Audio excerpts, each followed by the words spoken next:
Let me hit record. We are live. Max getting his Do I look sexy enough for the? You look like you do every podcast. You have your podcast uniform, which happens to be your everyday uniform. This is my home outfit. I mean, I see pictures with you. Okay, I'm gonna tell you something. When we've done this podcast, I don't wear pants. Totally naked in the bottom. So every time I get up from here, I have to be like careful to not show it. I just watched Lefty die on the inside. I'm just thinking about does this have anything derogatory in the first 7 seconds of this podcast? Well, we just failed that one. Thanks a lot, we Max. Started already? We have started already. We did. I didn't realize. We're 50 seconds in, and Max is already talking about being pantsless. Because I didn't hear the 3, 2, 1, so I like that's my go-to. No. Yeah, I wouldn't say that one live, Well, it's gonna stay there forever now. It's on the internet now. It's gonna stay there forever. But anyway, Are we really not retaking it? No, I thought that was epic. You made your bed and now sleep in it. I thought that was very fun. Now people are gonna think you're always naked, half naked underneath when you're recording a podcast. Now I will say this: when I was doing audio only and it was really hot in my old studio when the AC wasn't working, I would be in my underwear recording there because it was hot. Yeah, see, no video. Nobody wants to see that. I have no comment. Well, yeah, but nobody can see I could be lying for all you guys now. I think you're lying. Anyway, you know what? With all this dilly-dally and pitter-patter, I have the new intro not loaded up yet. So I'm trying to find it. This is one of the worst beginnings of the podcast ever. Anyway, you know what? I'm just going to hit that intro because Max is nude as a nudist. He's just letting us know.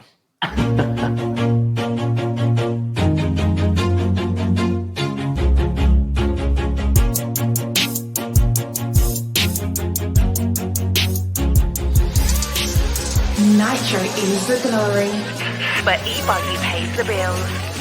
Welcome to the No Name RC podcast. Get ready for some serious bench racing. But be warned, we speak our minds, express our thoughts, and sometimes things can get a little rowdy. Hate, and he just was influenced by the hate coming from the left, the hate coming from the right. And let's get back to more club racing and less of this grabbing races. It's hard not to be arrogant when you're always right. See what I mean? That's exactly why people call you arrogant, Max. You may not agree with everything we say, but it's definitely worth a listen. And our pick, can you stop whatever you're doing? Join your host, Lefty the Great, with co-hosts and guests as they get together to chat RC. Hey, after that race that I watched this morning, I have to talk about it.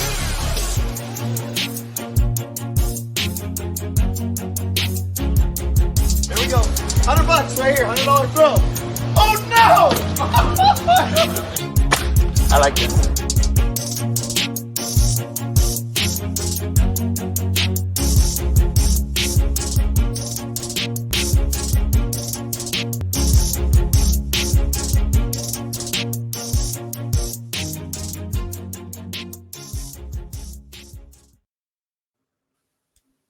Yes, indeed. Nitro's the glory, but E-Buggy pays the bills.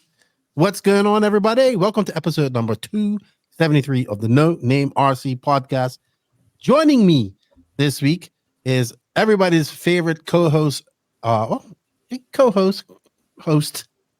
NNRC, the professor of everything, the pisser off of nations, Max Mort. Hello, Max. How are you? Hopefully a fully dressed Max Mort in this case, or at least some sort of clothing on underneath there. And You'll never know, dude. You'll never know. You'll never know. Back by popular demand and looking a little bit tired because he had to get up early. This is the Roach Man, RC Roach Man of Roach RC fame, and was on episode 271, I want to say. 270? 271, I believe. By popular demand? Did you mark that down as like one of the best days of your life? It was a stepping stone. Awesome. I hope it is. I hope it was, because it was awesome to have you on her. People enjoyed having you on her, and you and Max seemed to get off to a nice bromance, both of you about the same age.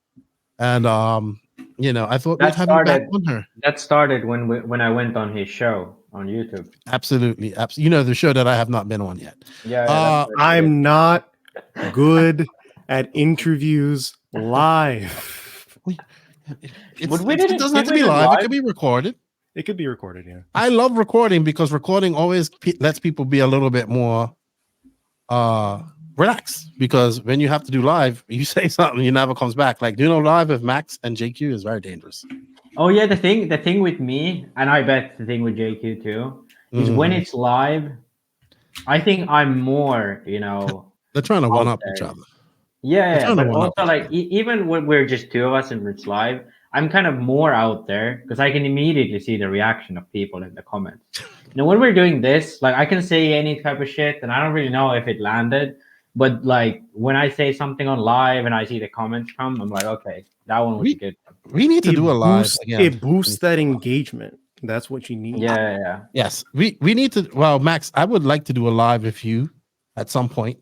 But the problem is it's very late for you. So it would have to be a little bit later than this. And it really wouldn't. The problem is attaching it to America, right? Because of the time difference and everybody being at work. But anyway, enough about that. Welcome back, kid. Good to have you on. Thank you for your time. Thank you, Max, for your time. We want to say thank you to everybody out there for all their continued support, the NNRC squad around the world. Thank you for all the support. We still see our Instagram, our TikTok, our YouTube, and Facebook growing every week. We wanted to grow some more, so don't forget to hit those like, share, notification buttons, follow us, and all this different social medias as well as this man over here. To my very far left, Roach RC, go and hit that like button on his channel. And Max hasn't been making videos for some time, but he does have some good videos up. So hit the notifications button there. Also, a big shout out to all of our patrons of the NNRC. You will get early release of this podcast, as well as YouTube members. If you wish to support the podcast a little bit extra financially, you can. Links for that are in the written description of this podcast. Also, we can do this podcast without the awesome support of these companies.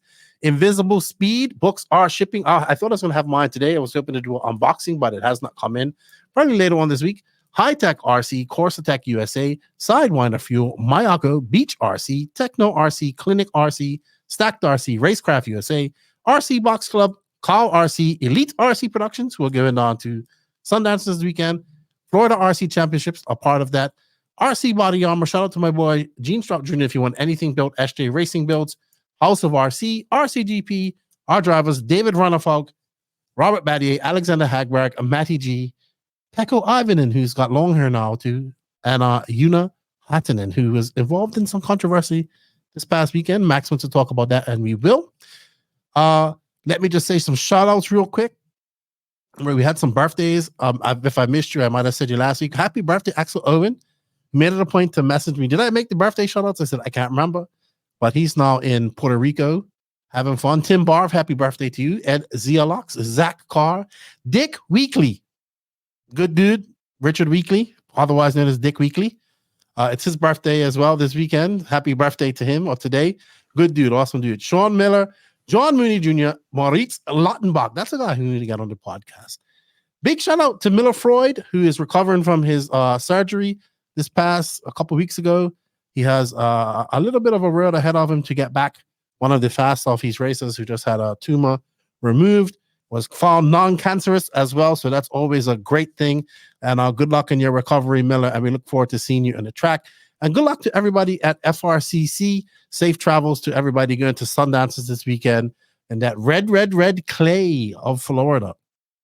And Max came up with a new one this week.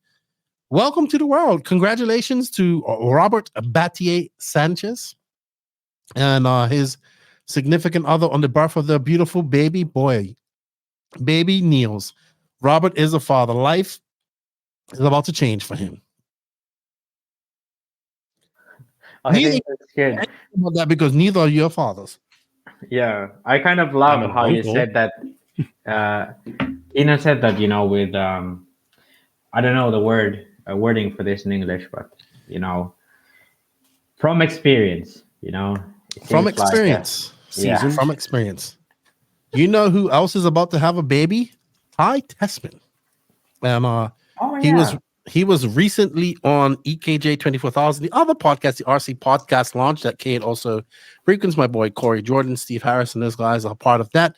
So go shout out to him. He had Ty Tasman. The biggest surprise to me, Cody King, which I'm halfway through now, and he got Jeremy Quartz on. So, and you know what? I interviewed Ty Tasman last week as well. So we got to chat. How come he's got all these good interviews and you got none of them? Because Corey's pushing. Corey, he's pushing really hard. He's on that grind set right now. Yes, he's on that grind. And I am honestly, I'll be honest with you, I am busy recording stuff like that, but I'm also taking some time off to an extent. Does that make sense? When are you leaving again for your? I leave next month. And I actually extended that because I was going to go earlier, but I extended. I just need some time here off at home. Yeah. You know, it was a lot of time away, and I'm here. I'm working, obviously. I have been recorded with a couple of guests. I'm going to record with a couple more next week. Sorry. So when I am on the road, because I'm going to be on the road extensively for a few weeks, more than a few weeks, I'll have podcasts I'll be able to release, right? So I have been doing that, but at the same time, just taking more of a break away from everything, which I much needed. Part of me is looking at the racing and like, wow, I want to be there. Like I would love to be at the FRCC race this coming up weekend. But at the same time, you just need a break, right? And then because I know after it's gonna get busy here shortly. So I'm doing that. I'm recording. We're doing some crawlings with my kids. Still haven't got my boats out. So my boy's been busy. We had an election here this past weekend, and that was like the day after was just nuts. It was just like caravanas, like parties everywhere of the people that won. And now it's kind of back to normal. And we got to do it all over again in April. Well, they got to do it all over again in May. Sorry, for the presidential election. But yeah, that's pretty much what I've been up to for myself. Sometimes you need to take that break because I know I'm about to be incredibly busy. That doesn't mean I'm taking a break from it. I'm still consuming RC. I've been consuming a lot more RC content. I've been searching YouTube, looking at it's a lot of cool channels out there, man. A lot of cool RC channels out there. I wanted to say that I'm discovering, and guys out there doing a lot of different content for RC. There's one guy who has like I forget his name. Someone's gonna bring it up. He has a channel where he calls races, but he does it in a style like where he does a lot of good editing, and it's like it's a short race, and he has somebody else calling it, and they make it really excited. Like they put graphics up and they do this, and you probably know who he is, kid. RRLRC. That's who it is. I've been watching some of his content, and they're right now we're at a very good era of lots of people making content out there. So if you're a content creator in RC, just keep it up. It's a freaking grind. You know that, Kate. So, but that's probably relative about what we're going to talk about this today. So I just wanted people to know what's going on in my life. Obviously, Max, I assume school and everything is going on with you as usual. Which isn't unusual, but thank you for all your hard work as well.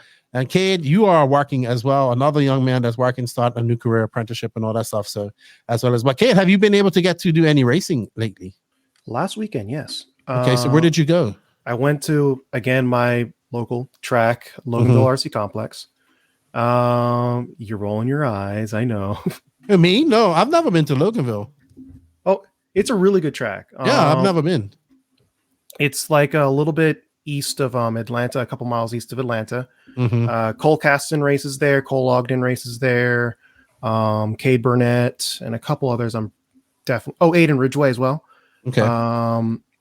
And Kyle Neary. There's a lot of people who race there, and it's good for me because I get to race with people who are a lot faster than me, and just get tips from what they do and what they, how they do everything. It also is good for just footage and just good to hang out. How's that N1 coming along? You running that exclusively that? Pretty much, yeah. I've run a couple. I had another driver run it named Ryan Daze or Ryan Daze. Yep, he drove it. I'm not sure he liked it very much. Okay. Have you done like that? What Mike Unke does to that car? with the the VRC kit. That's how it came to me. Yes, and I have all the parts to run it stock, and I have all the parts to run it as a VRP kit. Surprisingly, there's actually a little bit of history between VRP and a Gamma. Yes, it's not good. I know, it is. They're not very good friends. They're not very friendly. No, they're not. They are not friends. Let's put it that way. One of the reasons why I believe that Jones actually stopped running for them. Agama's an enigma right now. It's super popular in the United Kingdom and Europe in some areas. But over in America, it has people running it, but not like it used to be. I haven't even seen Billy at a race or do anything. I know he has his racetrack there, but I don't know what's going on with that. Interesting. And now they released the 10 scale that Mark Rumble put out a video out. I have to finish watching that. I have to finish watching that. Lots of content out there. Max, you look like you want to say something. Not really. I don't know. Agama is an enigma, but also, did they really release the tool drive? No, but they bought out a prototype. Sorry. So let me correct my words. They released the video about it. You know what? I watched off tangent, real quick, right off tangent. So I watched this movie. I was up late the other night, and I had started seeing it the other day. And this was taking place, I guess, in World War II. And it was a Finnish. I don't know if it's based on true story, but it was a Finnish soldier that had killed a whole bunch of Russians, and everybody was scared of him. And they were trying to kill this guy, the white right? Because he found all this gold. This guy would not die. He was one tough Finnish bastard. He was like JQ, won't die. Yeah, he's called Simo Häyhä. And what ended up happening that they shot him to the jaw. So he has like all fucked up jaw since. But I think he killed like close to 200 Russians. And he used to do it without a scope. So he was a sniper. But he used to do it without a scope because in the snow, when the lights hit it gives out, you get scope glint. Yeah. You get but scope, like just in like the modern Call of Duty. In the modern days, you have like ways to prevent that. But back in the day, they tried to kill him. I don't know if this was based. It must have been based on the story, but it couldn't have been true because this guy found all this gold. He got shot. He got blown up. He got caught on fire. He's still alive. Yeah, I don't think that's like based off of true events, but probably the story came from Simo Häyhä. Right. He's like getting shot in the face was part of it. Yeah, he got shot in the jaw. He was tough. Yeah. He was tough. All right. So I know we have some RC news to go over. Not so much news. We did have some races. We're going to go off real quick. Then we're going to talk about a topic that Max, and I want to say I blame Roach also for co-signing on this. Co-signing on this, which is actually you guys go ahead. It's your brainchild. Go ahead, introduce our topic later on this week. This podcast. Oh, our main topic. Basically, the one that says, "Can you make RC out of a career or career out of RC?" Our RC news and track race spotlights are brought to you by High-Tech RC and Invisible Speed. Stop scrolling. You want to be Lewis Hamilton? Learn something new with Invisible Speed. You can't do everything at 100% maximum speed. You have to be smooth. I mean, when you drive a real car, if you drive a real car, how do you just, when you get to a 90-degree corner to turn into the parking lot, do you go like that with the steering wheel? Do you like slam on the throttle and the brake? No. You probably turn the wheel smooth and get on the throttle smooth. Same thing with an RC car. If you want to learn more and make your speed visible, stop scrolling. That's right. Stop scrolling. You can find it in the written description of this podcast. We have an affiliate link for that, for the online course. And of course, the books are shipping. If you haven't got a tracking number, it's probably on its way. That's how it kind of works. I know it's not the best thing. Also, a big thank you to High-Tech RC for all their support. High-Tech is coming in strong and in charge in 2024 with the introduction of our suite of new chargers, the RDX2 200, the RDX2 800, and the RDX4, which has the capability of charging up to 4 batteries. Depending on your charging needs, High-Tech gets you plugged in with the power, multi-port flexibility, and ultimate reliability you require. You can find links for your High-Tech products in the written description of this podcast. All right. So, Max, for you say this was your bigger race this weekend because obviously We're starting straight it's up in to it. Europe. It's in Europe, and your friends were there. But we had Motoroma this past weekend that was happening as well, which I thought was a great track. But we'll touch base on the MIBO race real quick. Oh no, sorry. We want to go? Oh, we have. Yeah. I didn't realize you had so much notes, Max. Yeah. There are a lot of races this last few. There's a lot of there's racers. happening. You can't rush it, dude. Okay. So let's start over. Okay, I'll take the lead on this. You just chill. Okay. I'm gonna have to axle punch you right away. Yeah. But let's start out with some general news.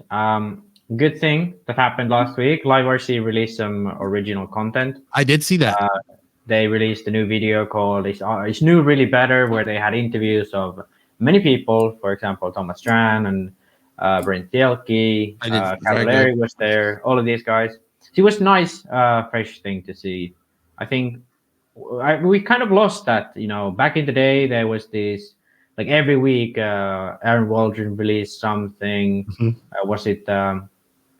What was like it a Talking Up Tuesday or something like that? Some articles. And then they had all these kind of write-ups and stuff, and sometimes in videos. So it's kind of good to see they're going back to some of that. Did you see RC Racing TV's reel about their survey, which was pretty funny? It was Nick and Frank. That was good too. That's what I mean. Back to my whole bunch of content being put out right now. Lots of people are seeing the value in RC content in general. Yep. Yeah, kind of like we talked about in the beginning, that there's lots of these RC YouTubers. I think actually it's kind of like a good segue into this. These two, like putting it together, instead of Live RC trying to do content of guys who maybe don't know how to do it or don't want to do it. Why not Live RC? Paying a guy like $50 to make a video, and because it costs more than $50 to make a video. And they happened to be at this event and did all the video for it, so they could do these things as well. And they had Tyler Hooks there and Jay Concepts and all that type of stuff. The video will pay for itself. Yeah, and it was a good video. But I think like in general, like I think more companies are seeing the value of it, right? And more companies are. So, for instance, Katie Roxbury is there for techno and for A-Main, right? When Troy can't be there from A-Main, and Paul is there for J Concepts now that Hannah's not there, and then they hire like last at SIC they hired Luke Mahoney, who has Rip It Up Films. He's from like the motocross world. And he has like his Rip It Up Films has like 1 million+ subs and all this type of stuff. So he was there. He's a racer, but he worked for J Concepts. The problem with this type, because this is all right. So you know what? We're gonna save this discussion for later on because this is a great segue into that. But we'll save that. I love it. I love it how you were like, oh, don't go too long on this, and then you start off at because I had to catch myself. All right, lots of off-brand Sanwa receivers released. You have heard your notes. This has been going on for a few years now. Weird concept as they offer are almost 50% cheaper than retail compared to Sanwa. FlySky has made some of these too. Yes, they have. Yeah. I think so. I saw this, but I don't really know how it works.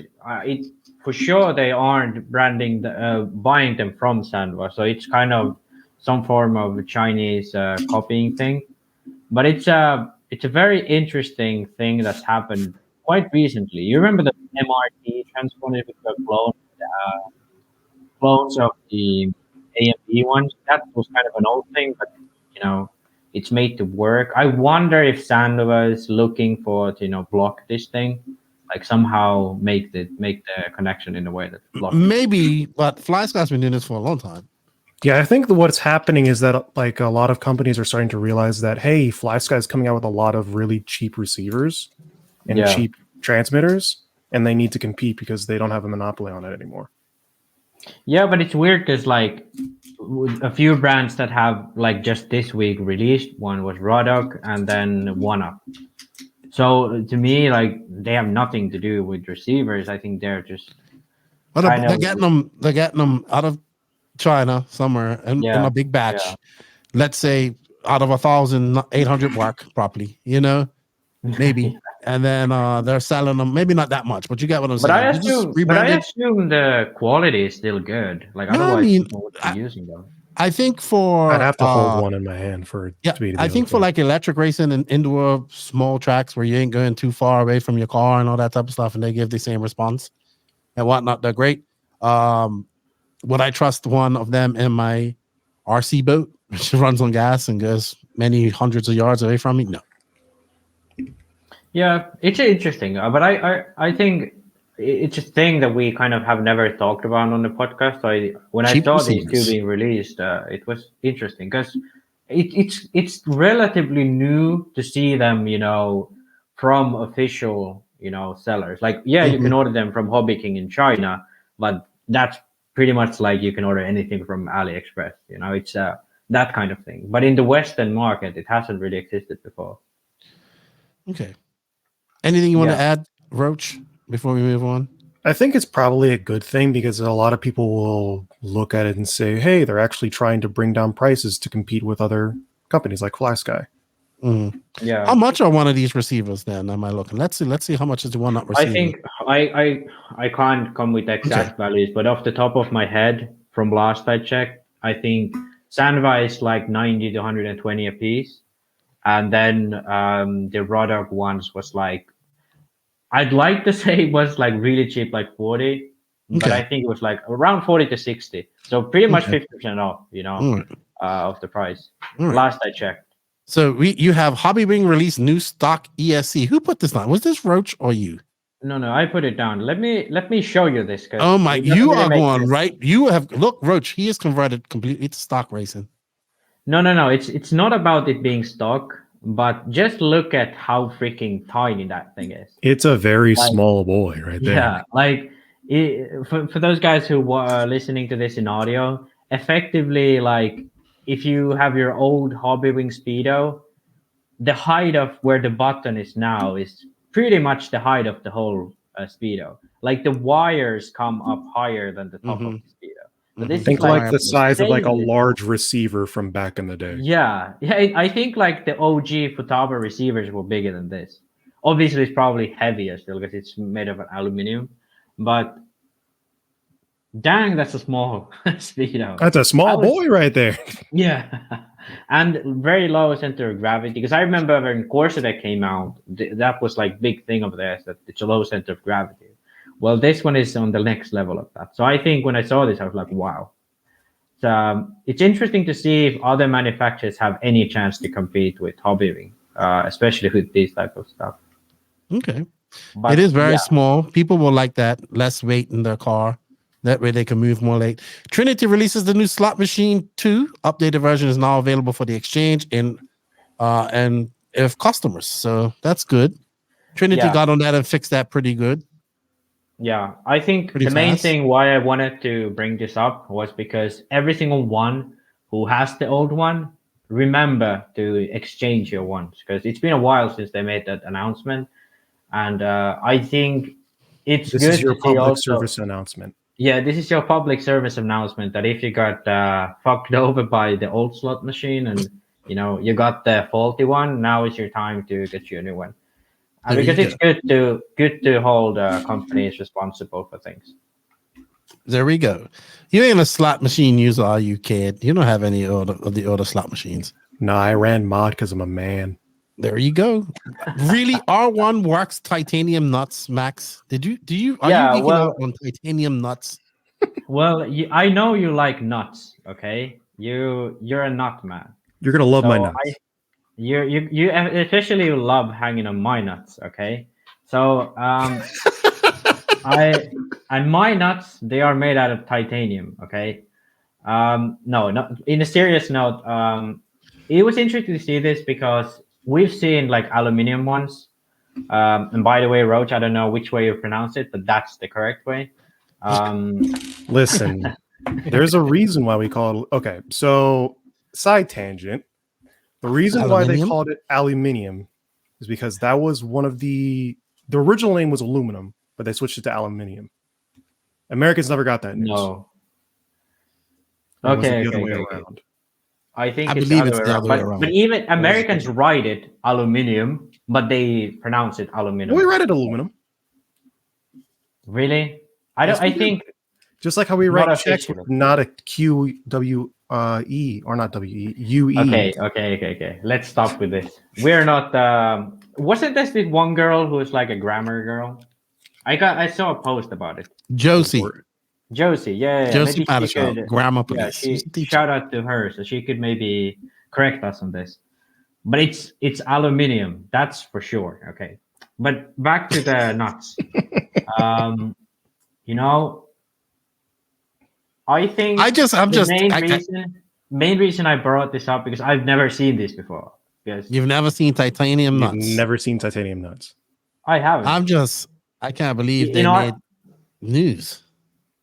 No, but like I do not know any manufacturer who offer this. I know aluminium ones, I know steel ones, colored and pink and whatever, but I've never seen titanium ones. And I think titanium is good because they are actually much stronger than aluminium. And I've had those before, and they just suck so bad. I kind of revert back. Can I get that part of my life back, please? I don't know why you guys do you know any other manufacturer who offer these? I don't know any other manufacturer that offer these because I don't think of any other manufacturer that would have cared. No, but it's actually a big deal. Titanium is half the weight of steel. Each single nut in your car weighs 1 gram, and you just count the nuts and you save like at least 10 grams. I get that part, but I just can't believe they made our news. Okay. We must be gentrifying. That's what we're doing. Our podcast is gentrifying. Yeah, but like titanium nuts. I think you don't see the value of this. Okay, it's innovation. That's the core message. You're reaching. All right. Proline releases sector line of body shells. What about these body shells has got you excited? Because this was a big discussion in the NNRC Discord. Well, if you want to join the NNRC Discord, there's a link for that in the written description of this podcast. Proline side line sector line of bodies. Go ahead, Max. 90 seconds. Okay. Basically, why I put them here is Proline, like every few years, releases a new line of bodies. They had the Elite, then they had the Axis, and now they have Sector. This is pretty much just the Elite line again. So I don't know what the fuck they are doing at Proline, but they for sure ain't innovating anything. So this is pretty much like a P1 and an Elite body, and the tool drive looks like Axis all put together. Not amused, guys. Not amused. So you're not happy about the bodies then? Yeah, I'd expect the leading body manufacturer of the one. They're not no longer the leading body manufacturer. Yeah, but that would be J Concepts now. J Concept, but the leading body manufacturer from the early and mid 2000s. You know what? I'm gonna have to reel you in a bit. Touring car manufacturers release 3D printed bumpers. Yeah, you don't understand, Keaton. Okay, so the point of why I wanted to bring this up. Oh my goodness! Because you remember last podcast we talked about 3D printing. Put the picture up. The last podcast we talked about 3D printing becoming more of a thing in RC. Yes. And I think this is kind of one of the first products that has been this has been around for quite a long time. No, but I've seen this before. No, but manufacturers haven't had this. It's always second. It's always second hand. It's always second hand. It's always some one guy in a shed printing this and selling this to people. It's not a new innovation, but I think it's a good. This basically means that X-Ray has a 3D printing machine in their factory that is dedicated to printing for customers. More than one, I'd say. Yeah, but I think they have a whole wall of them. I think it's a good thing to see that RC is developing into this way. Especially we saw the B7, prototyping video. They effectively did everything in 3D printing. So I think this is a way to get RC manufacturers more serious about their innovation and stuff if they develop technologies for themselves that fit. Like this could offer X-ray to, you know, realize that, hey, actually we could print this part from this, we could print this part from this. And instead of getting a new car once a year that has the wrong length socks every other year, wink, wink, associated, they could, you know, modify it in a more quick timetable and test things out before they release in the car. You know what? This technology, that honeycomb technology that we were just looking at, they use that. They make inserts for scale, like crawlers and stuff like that. They make inserts out of that for them. I know. So they go inside the tires, and they don't get wet, and you know.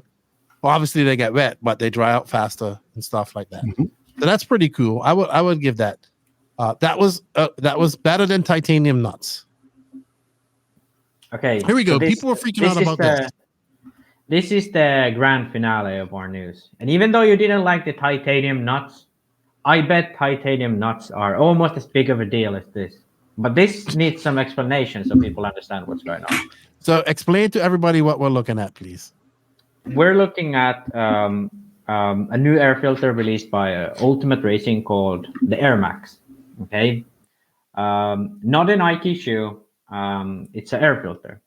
By the way, I bet they're getting some lawsuits in their post. I don't know if Nike is that into that stuff, but I hope they aren't. I think we're too small for them to care. No. Actually, Mao had a race called the Italian Job. And apparently Disney contacted him and said, you can't call it Italian Job anymore. Well, that's Disney. Lies. That's Disney. I'm pretty...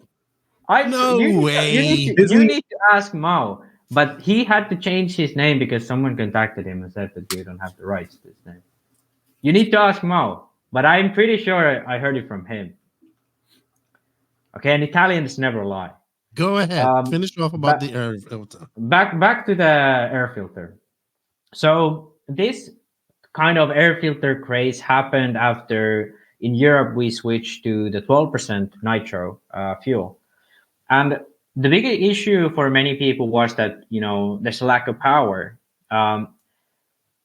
You didn't really notice the effect of the air filter with 25% nitro because you always had quite a big amount of power. But when you had less power, you needed all the power and air and whatever you can get in the engine that it's possible. A lot of people started to use the Kyosho air filter. They tested it out and told their buddy, and then lo and behold, almost everyone had been running a Kyosho air filter for the past 2 years. This is because the inlet side of the what would you call it? I don't know what's the word for it, but where it connects to the sponge. Yeah, what the hell is it called? That would be the tube neck. Oh, neck of the air filter. So the neck of the air filter. So the inlet side is considerably larger than the one that connects to the carburetor. Basically, what's happening here is you have the Venturi effect. So the larger inlet and the smaller, you know, attachment to the Venturi or the carburetor means that the air has to accelerate. So obviously through the air filter, the air is still at the same speed. The size of the air filter isn't drastically changed. But the fact that you have this Venturi type neck of the air filter speeds up the air going into the engine. Now, obviously, this means that more air flows into the into the engine and to the compression and so on, which makes the kind of like a turbo, but obviously not even close to as advanced, just a Venturi. And with the 12% fuel, what this offers is you kind of gain back of the power that you had. And it's much more noticeable because especially on bottom end, you don't have that much power, and the engine is still, you know, quite rich in the bottom usually. So this helps it to like lean it out a bit, and you get more response from the throttle. downside of it is obviously that you kind of lose a little bit of mileage, and this is just because obviously you have more power, you use more fuel because you can always like put more fuel through the engine, and you can make it have more power when you always then use more fuel. Yeah, but that actually makes sense. Like having the bigger hole up there, more air coming through. Yeah, so air filters have kind of been the same for a long time. Yeah, so one thing was that I remember, I think it was like around 2017 or something like that. We talked to I think it was a few French drivers, maybe it was Yannick Agon, and we was wondering why he had a TLR air filter on his car, because TLR was the only one, with the sort of very narrow neck and the small filter. And he said he noticed a big gain in mileage. Then a few years after, we saw a lot of manufacturers kind of switch to that.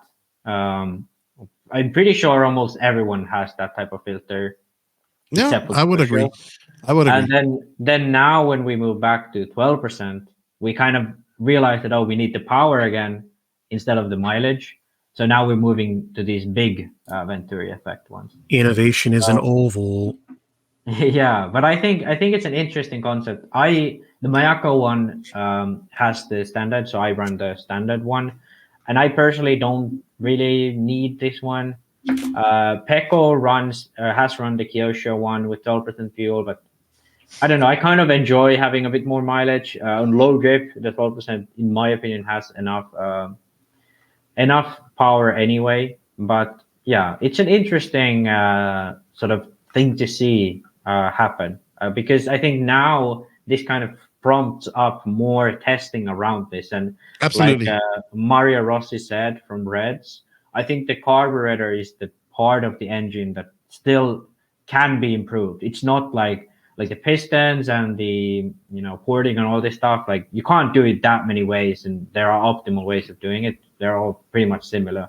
But I think the carburetor, the air intake, all this stuff, that's some unexplored territory in RC engines. I would agree there. All right. Good finish there, Max. Okay, good finish. You went from titanium nuts. You finished off strong with that air filter, and I tried. Enriching dust.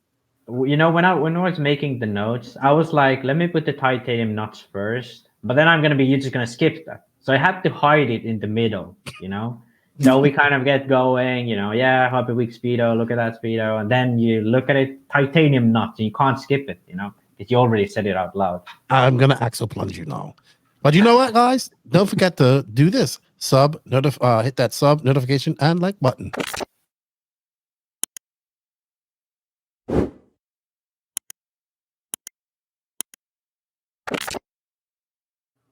Alrighty, so we're gonna go into some race results. We're gonna look at the MIBO race and the Motoroma race, and they are brought to you by CourseAttack USA.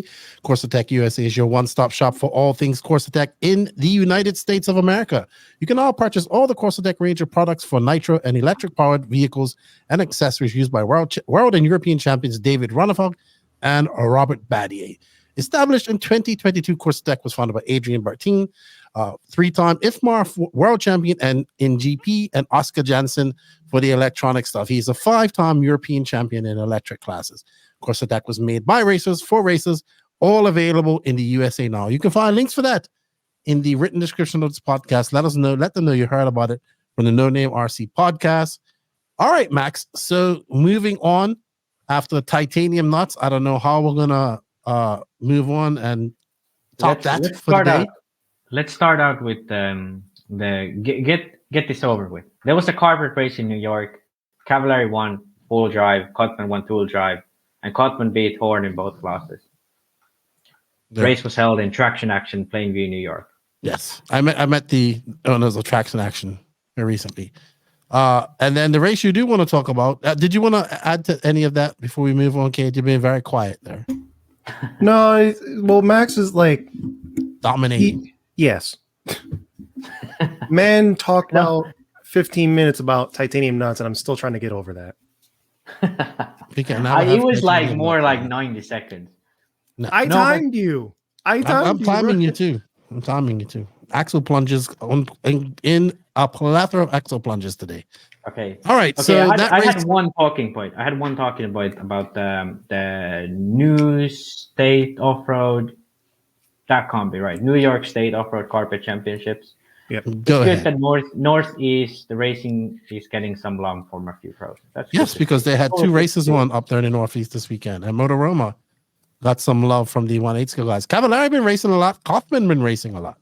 Kaufman was over in Dawn, and I know at some point they weren't sure what they were going to do this year, but I think after that victory in Cleveland, I think it was, where they got one. I think it was Cleveland, big carpet race. He has rejuvenated his spirit. All right, Max. He won two-wheel drive again, so I think beating Horn and Cavallari, I bet those That's two good. can be Very considered pros. Like if you beat two pros, that's good. Like You're in good standing. Good job. Yeah. Absolutely, absolutely. Good family too. Good family. Up next, Max, take us into it. MIBO Race. Timer. Go on. Okay. So the thing has been that I've been kind of rushing these news because we had a lot of news. But Keenan absolutely does not want to talk about the MIBO International 2024. I just want to talk about the drama. Yeah, you're like a gossip girl. But basically, add one to the counter. This is an event in Rotovice, Czech Republic. It's like a very old event. I think it's been going on for at least 15 years in Europe. And they do this thing, which apparently to both of you, when we were talking before starting recording, they do this thing which is famous from like DHI Cup, for example, that they have an on-road track and an off-road track. It's like a big sporting hall, so you can fit in both, and then you have two races ongoing at the same time. I don't really know if they have mains going at the same time, but they do. They basically have two ongoing races on road and off road. A lot of top names went here. In on road, you had Orlowski, Welter, Krapp, and Pekko went there. And then in off road, you had Neumann, Korbevik, Hatanen, Whitmire, Zaleski, Bayer, Gutzel was there. Pretty much the full X-Ray team, except for obviously Bruno. And should we move into results then? Do you have video of this track? Let's bring that up. Oh, I'll bring it up. Hold on. It's better for me to bring it up, probably. Yeah. Over here. All right. I've been looking at NNRC was there. Nice. I've been looking at it while you've been talking. It looks like a really, at least for off-road, it looks like a kind of technical track. Yeah, so we can start off with off-road. I don't know which video you brought up, Keenan, but Red RC covered the whole event. They are like a long-time partner of MIBO. So they have been covering this event for a while. Not every year, but a lot of times. And yeah, they did really like full-on coverage of this. But yeah, the track, like you said, Cade, it's really technical. I don't really like it. I've never liked tracks like this because it creates kind of incidents between drivers. It's really easy to hit the car in front because you just have to hold your line and keep doing your rhythm. And if the car in front of you fucks up, you just hope you don't catch them. Mm-hmm. But at the same time, you kind of have this aspect of if you lead, you can't really push because it's so technical. You have to keep in your rhythm. So it's really easy to catch drivers too, because taking risks can award you a lot in these type of tracks. It's like an artificial rubber band. I like it. Yeah. I like it. But it's similar to EOS carpet. It was kind of, for example, Jonan and these guys, they went here for EOS and, carpet practice, because right now the EOS season is not as long. So these races become more popular. But yeah, I think we're watching A1 of four-wheel drive. And Zalewski's leading right here, and he also ended up winning the event. And second was Bayer, so X-Ray took a 1-2 with Kovacic in the third. That was for four-wheel drive mod specifically. Yeah, full drive specifically. And I think Zalewski has kind of proved that he's more of a full drive guy. You know, I think he's had decent results now in two-wheel drive too, but full drive he's like definite, you know, bread and butter. And he's being like this win, finishing I think third it was at the EOS. Yeah, it'd be really interesting to see how he does at the Euros this year, because they will be on carpet. If he can have like a good result, become one of these pro guys. And when exactly are the Euros for 10 scale? The Euros are going to be in September in Sweden. So I don't know exactly what the date was, but it was September this year. Okay. So on the other side of this was the touring car track, which I have brought up now, which we're looking at now. Orlowski won this, you said? Yeah, Orlowski, I think TQ'd all rounds, won A1 and A2. What would be cool is if they had champion of champions race, like you had to run this class and won your I would say this class and two-wheel drive buggy in off-road. Yeah, and I think of champions. Yeah, I think that could be cool. At DHI Cup, there was a few drivers that ran both on-road and off-road. Feels like it would be really busy. Yeah, for example, is there run at the same time? I don't know. Because they're sharing a driver stand. Oh yeah. Yeah, I think during the mains, at least they don't run. I don't know if qualifiers they do, but yeah, they share a driver stand almost always at these type of events. So hang on, go back to I'm gonna ask you to pause, like right when they show the off-road track. Mm-hmm. I'm not sure if they do race, but this is there are some people on the driver stand on there. They're racing both at the same time. Okay, I think they do, but it basically is that they are going on top of each other. So I remember this. Yeah, you're correct. You're correct. Yeah, I think this one year at the DHI Cup, one Finnish guy was racing on road and off road, and it was kind of like as soon as he finished his A main in was it two-wheel drive or four-wheel drive, he just went on the other side of the driver's stand and started driving on road A main. So that, or maybe he was in the B main in on road, so that's why they're so close together. But tell us, we want to know, and the world wants to know. We want to know about the Unihotnen Martin Beyer drama. Give us a quick synopsis of that. Yeah, well, let me wrap up on road. So Orlowski still winning. I can't remember when was the last time someone beat Orlowski in on road. It was in 2023. That's what I know. It's a nice facility. Yeah, it looks like a really nice facility. Yeah. Yeah, but it's kind of like a sport hall. So it's not permanent. Yeah, I get that.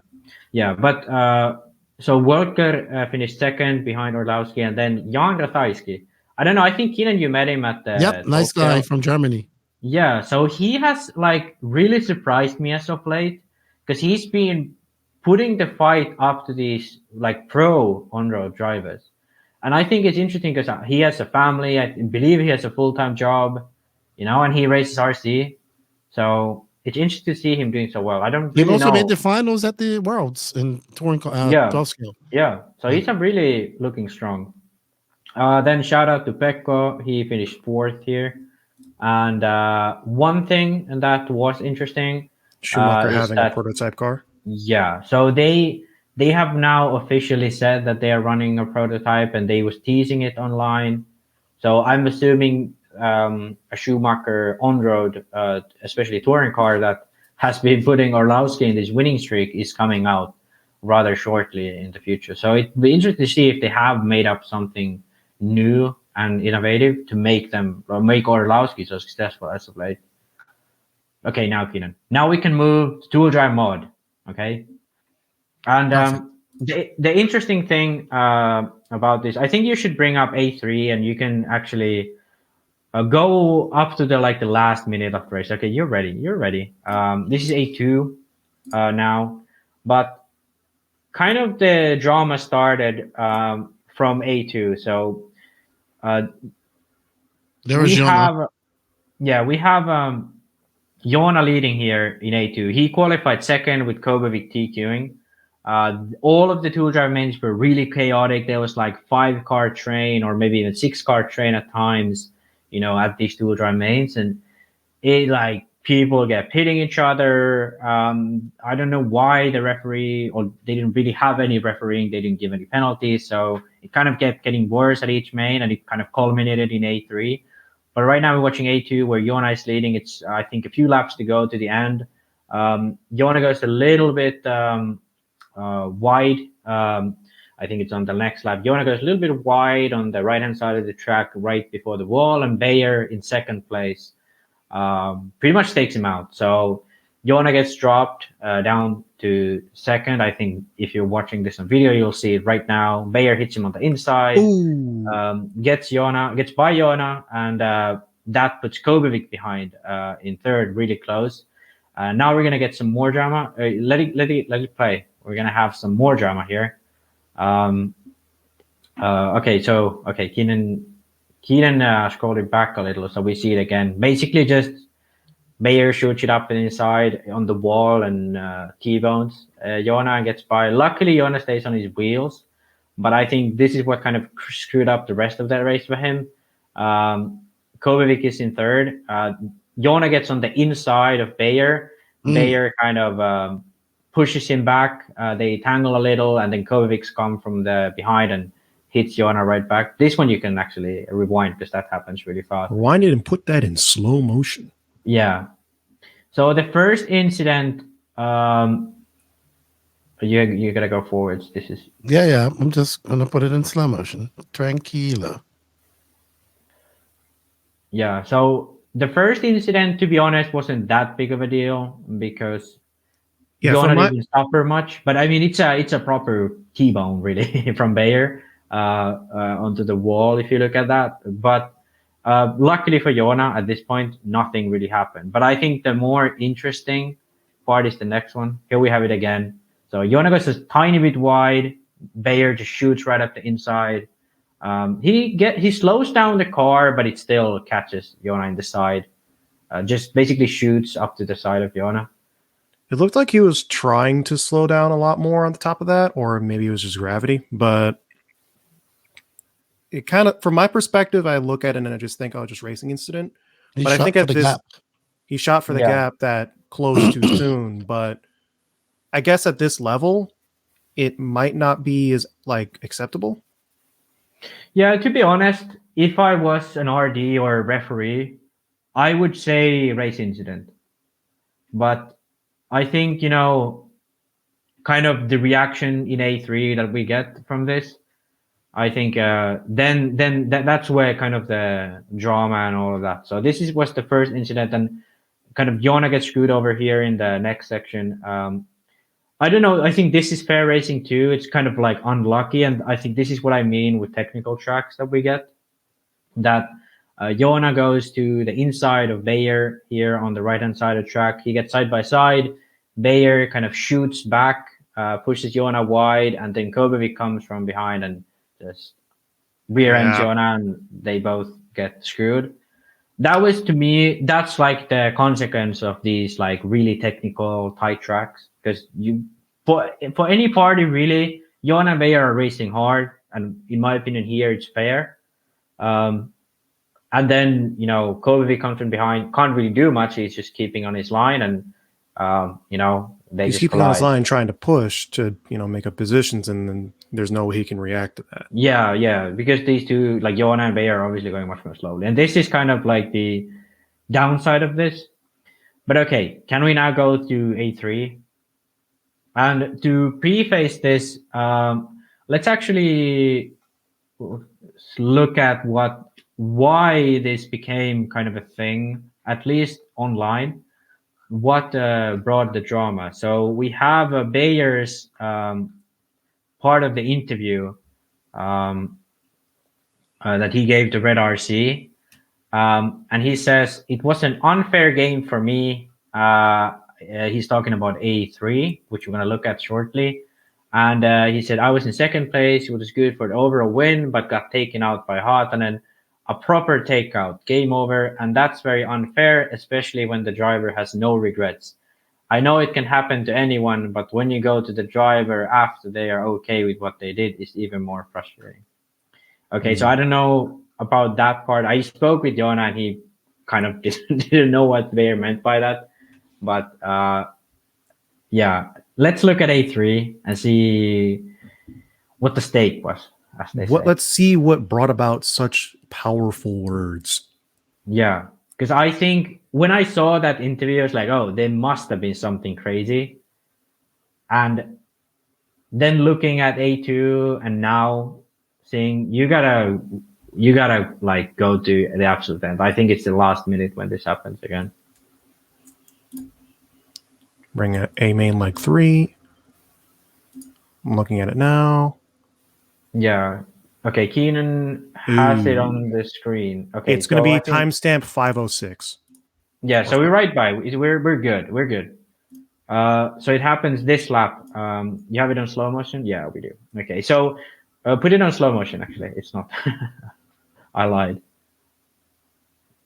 Okay, so it's gonna happen right about now. So Kobevic is leading. Bayer is second. Bayer makes a slight mistake. Jonah gets really close. Bayer goes wide in the corner. Jonah goes to the inside, and they tangle. On the exit of the corner, Jonah is right a little bit to the inside of Bayer, and they end up tangling, kind of wheel to wheel, but Jonah is a slight bit behind. So with open wheel cars, you get the Bayer coming up. So yeah, Jonah could have been a bit more careful here, but I think when I saw this video and then I was thinking back to what Bayer said in that interview, I think it's quite a wee bit dramatic. Yeah, a little bit dramatic, I'd say. But yeah, I think he did the same thing that Barry did to him. Jonah, Bayer, Bayer. Yeah, but Barry did to him on the wall. Yeah. So I think A2 and A3, like if you put them next to each other, it's like exactly the same incident, like pretty much exactly the same incident. The other happened on the entry, the other happened on the exit. And one had a worse outcome, I guess you could say, because one of them ended up on their lid. Yeah, but actually this one, Bayer dropped one position, which obviously the overall meant a much bigger cost for him. But yeah, I think I do think it's quite You're wild. sticking up for Jonah. You're sticking up for you. I do, but I think he got back at him. Go, Jonah. Yeah. No, but I think because I do think like what happened in A3, like obviously I put Jonah more on the blame for this one. Obviously it's not like 50-50. And the first one I don't think it was 50-50. But okay. I think the funny part about this is the you reaction. might be a little biased, Max. I might be a little biased, but I gotta be honest. Like when you read that interview and then you watch the videos, you gotta be like, okay, wow. A little bit of an exaggeration on that. But, ooh, and then he got raced right there. Basically, when I say that, I mean he got marshaled. Yeah. Marshall flipped him back on his lid. Oh, okay. Yeah, but this was the big drama coming out of this event. Okay, so it wasn't that big. I thought like it was a blatant smash. No, I think they were both. Lefty. I think this goes to show like the level of drama that happens at most European races compared to American races. Yeah, I think. Like this is the hot thing in a European race this weekend, and then a couple like last in 271, we had Barry yelling and screaming at what's it called? I'm surprised he hasn't messaged me about that. Yeah, I think it's crazy. Like the reaction from Bayer, okay, like it was dramatic, but all he did was pretty much gave a little bit of an agitated interview to Red RC, where Barry was literally shouting at the face of we need more Barry. All right, so this looks like a great event. The tracks look good. I like the on-road track. I would like to see maybe in the pro class where you can be a master by a drive and having to do master of both, master of two. That would make this even more exciting, in my opinion. One day you do off-road, the other day you do on-road. Mm-hmm. Yeah, like you have to compete in both. Would be great. Just to close the circle now of this event, at the end of all this drama, it was Jörn Neumann who won Tour Drive, not Kobevic, Well not done, Rona, Jörn. not Bayer. Jörn Neumann who qualified, if I'm not wrong, like 4th or something. Won, I think, A1 and then finished 2nd in one main. And Jörn Neumann is your winner with Kobevic in 2nd, winning A3 and finishing 3rd in some main. And then Bayer with a 1 and 3 from A2. And Did Ronafog go to this race? no, Ronafog did not go. So, yeah. But one takeaway is Bayer was racing these guys. No, What the hell? He's good. He's good, but he hasn't been at this level for a while now. He dominated Florida Carpet Championship stock class. Dude, stock Like, class. dominated. That Him was and kind Max of Stock. that was I know. kind of like saying like That's this just guy. on everybody who thinks that stock racers that the mod guys can drop down and beat the stock racers in stock. Of course they can. Yeah, but I think like yeah, obviously Bear should win stock in America because he's good enough to make mains sometimes. Yeah. You know? Well, he made But the he's man. not- He was racing. And your Yeah. boy took him out. Yeah, but I think that to me is impressive. Our 'cause driver. It's been You a know- while since Bayer has been at the level to put a fight to someone like Kovacic or Jona. Yuna's like that Obviously- Finnish soldier guy who didn't want to die. Yeah, he's like the Simo Häyhä He's Simo Häyhä. racing. Simo Häyhä, whatever his name is. All right. Häyhä. Halha. Well done. MIBO race over. No more geeking out. Well Okay. done. We need to geek out about Keenan. We need to you need to learn about the what's it called, the curve of the drama. I don't know what's it called in English. I'm gonna axle plunge you right now. No. Axle Okay. plunge. I wanted You know to what? give I'm a gonna get, little like, bit of a red touch. cards, like the yellow card. All right, Max. There's one yellow You card. got There's the another yellow card. You got the black. Actually, you got the black flag. You got Now they're the. talking about a blue card, but they dropped it. Yeah. Okay. Listen. So I want to kind of get your input on this because I was bummed not to see Orlowski and Pekka racing off-road because they were dedicated to on-road. So even though I think it's a great concept to having these two together, I'm still a little bit like, oh, why? Like, why? Like, why can't? Why if they're not going to both compete in it, right? Yeah. So I think it's a good concept. I like it, but I still think kind of wasting drivers as I'm well. gonna mute. I'm muting Cade. Yeah. He's making too much noise. Yeah. And also, last podcast we talked about, EOS having less races, what's going to happen to European racing.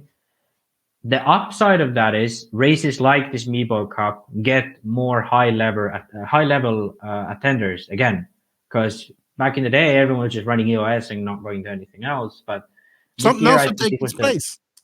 Yeah, so I do think it has an upside, as in these kind of independent races becoming big again. We have the British GP coming up next month too. So Yeah, that's gonna be MKGP. another Yeah, big race. and there's gonna be so many top guys. I think Cavalier's going. I don't know if Cavalier's going? Yeah, Cavalier's flying to the UK, and I'm pretty Big sure race, Champion's going too.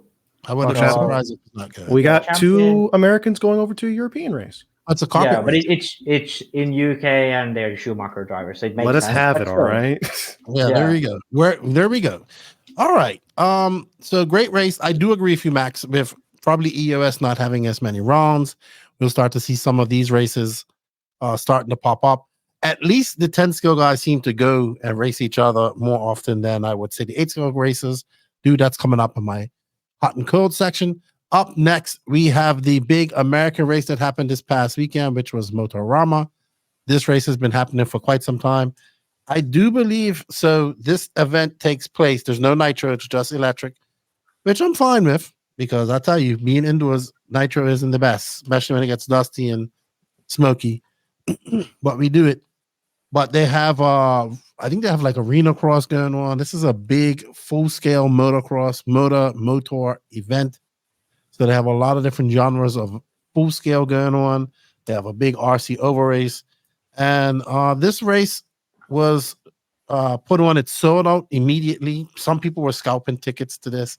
They did get a number of pro drivers. We had Ryan Lutz, Adam Drake, Mayfield's Heckard, Lee Setzer. Let's see. Did I bring up Bornhorst. Bornhorst, Setzer went there as well. Yeah, so it did have a plethora, not all top guys, but had some fast guys there. Would have been good to see. This would have been a good race for Brandon Rose to attend, I think, as well. Yeah, but I think Texas to Pennsylvania is a bit of a trip. I mean, you could fly over, but it can be done. Yeah, it can be done. But yeah, one thing I want to add quickly. I believe this was the 46th annual Motoroma. I don't know if I don't think it's the 46th running of the RC event. Yeah, I think for RC it's been going on for at least 10 years, or I don't know if it's been every year, but they have had it. The oldest one I found was from 2011, but I bet it's been going on for before that. Well, this is the big Northeast race. It's electric only. Scotty was there. Scotty was on he was like 2 weeks in Germany, then over in New Zealand for 2 weeks, then this race. So he's been hitting it hard. Toby Hansen of 46 RC and his son were doing the coverage. I have to give him kudos. It was better coverage, the best coverage I've seen at Motoroma. I thought he did a good job. I know how hard it is to do these. I wish we would have had that at Montpellier last week. Would have been great. But Toby Toby is like a racer who does the stream as well. So it's not something that he makes money off. He did get some help to do it. So it's like a hobby for him to do this, but he has gotten a lot better at it. And I'm just happy to have it. I tuned into Salty Joe. Was like, hey, dude, you got to go watch this A3. So I watched a little bit live, but not all of it. So I watched all the A finals between E-Truggy and E-Truggy and Buggy between the pro guys. So that's a hecker. And Ryan Lutz had some great battles in the A3 of Truggy. Like Spencer pulled off this move. I don't know how he did it. Mayfield won Truggy. And then Lutz won Buggy. It was a great event. I think we have A2 of that race on her. So let's put that up there. Maybe we'll get to see that move that Spencer Hecker made. But well done, facility. Like, I thought this was a good track. I think the track was good. It was big. It had lots of big, I would say, e-buggy early type jumps, because some of them were huge. They were huge, man. Like, you had to they were large and precise too. You needed to be they were precise. Good word, Roach. Yeah, I think one thing I want to say, I think it's cool to see an electric only event, because, you know, even though Nitro is the glory, I've been kind of like little by little acknowledging that, you know, electric is still the future of RC. It is. Like it's going to be electric for most of these events, and perhaps in maybe like 10 years or something, e-buggy is going to be more prestigious than Nitro Buggy. I would kick you off this podcast, you blasphemous sight, you blasphemy. No, but go over into the corner and flagellate right now. They hated Jesus because he spoke the truth, you know. Go over the corner and flagellate and repent your blasphemous sayings that you said on this podcast. You should be ashamed of yourself. No, but let's be honest here. I think blasphemy. I mean, Max is kind of right. Am I going to have to kick you off too? Listen, all right. So e-buggy may be more prestigious to win, but Nitro will always be more viewed because of the sound. Oh, no. Nitro will always be the most prestigious to win, because it's just going to be less and less people doing it, and it's going to mean less and less people doing it means less. It's going to make it more prestigious. No, we don't want that. We want more people doing it. Is gas? I was wrong. I was wrong. You guys are bringing Max. When you say such blasphemous things, it really gets me worried. But no. I will say this, that it is I think having this electric, just look at this track. Look at that jump. How big that jump is. No Nitro car will be able to do that. Right in the middle of that little double there, too. Yeah, and everybody's landing precisely there. The jump on the front straightaway. This is a big track. Look how big it is. These cars are flying. Yeah. The track's really cool. I like the fact that it's kind of like, well, it is. Oh, there he did it. There he did it. Let's go That back. one right there, yeah. Wow, that was wild. Man was upside down for like half of Let's, that. Oh, let's this is slow that chugging? on. I didn't realize he was struggling until I saw that you posted. Dude, Let's slow that on. That's a Can we bruggy just- only move right there. yeah, yeah, exactly. That's a brag. So they're both flying into straight A. Lutz gets wild, and then they hit this, and then his car just goes. Wow. Yeah, I thought that was Wow. awesome. I'd made a video of that. You know, like that was one of those like you could see, okay, like Mayfield's like fucked it up, Lutz just goes full send, and then Mayfield lands right in front of him sideways. That's Hackert. That's Hackert. Oh, sorry, Häyhä, yeah. And he Yeah, pulled that off. His car was completely inverted, and he pulled it off. That's actually not that difficult to do, like pull it back off. But I think the more Okay. funny part is the way that he lands right in Okay. front of him. I've done Okay. that by accident. I do that. I Yeah, do that because- all the time, says Max. No, but that's like when the car is upside down, like it's really easy to bring it back because you just hold it like full power, and then you just like turn to the side and it's like closer. So it's actually not that difficult as it looks, and it kind of happens by accident too. Like it's kind of an Alright. instinct thing. So let's look at some of the results they had. Four-wheel drive short course, which is pretty cool. Andrew Landis, Bobby Duncan, Steve Geist won that.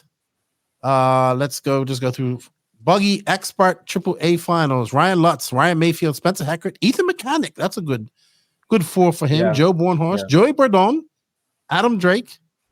Satzer didn't have a good one. He's on in 10th.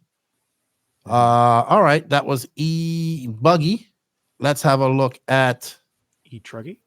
Truggy, which was Ryan Mayfield, I'm pretty sure. Yeah, Mayfield won, one, with- Hecker 2, Lutz 3, Greg Harmer 4, Adam Drake 5, Lee Setzer 6. I've met Greg Harmer. See, I meet so many people. I don't know. Who is this He's- guy? I've heard of Mechanic. I've No, never I heard met of this him. Harmer I guy. know who he is. I met him at Wicked Weekend, Okay. I believe. That's who he is. I remember didn't. him. I think he's a techno driver. All right. I think this is an event I want to go to. So I did see something else here. I do believe that A-Man was here, and or probably Katie was because Jarrett wasn't there. A-Man was there, and I believe Horizon was there, right? Mhm. So Yeah. Horizon, I believe, had like 5 Ts going around the arena cross track, and then they had a plane following them around. So I haven't talked to anybody here, but I'm guessing Horizon kind of set up a try me, this type of stuff.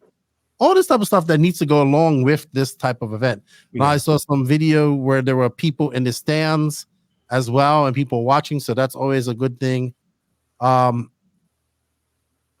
I think Nitro would attract more people, noise, pit stops, all that type of stuff.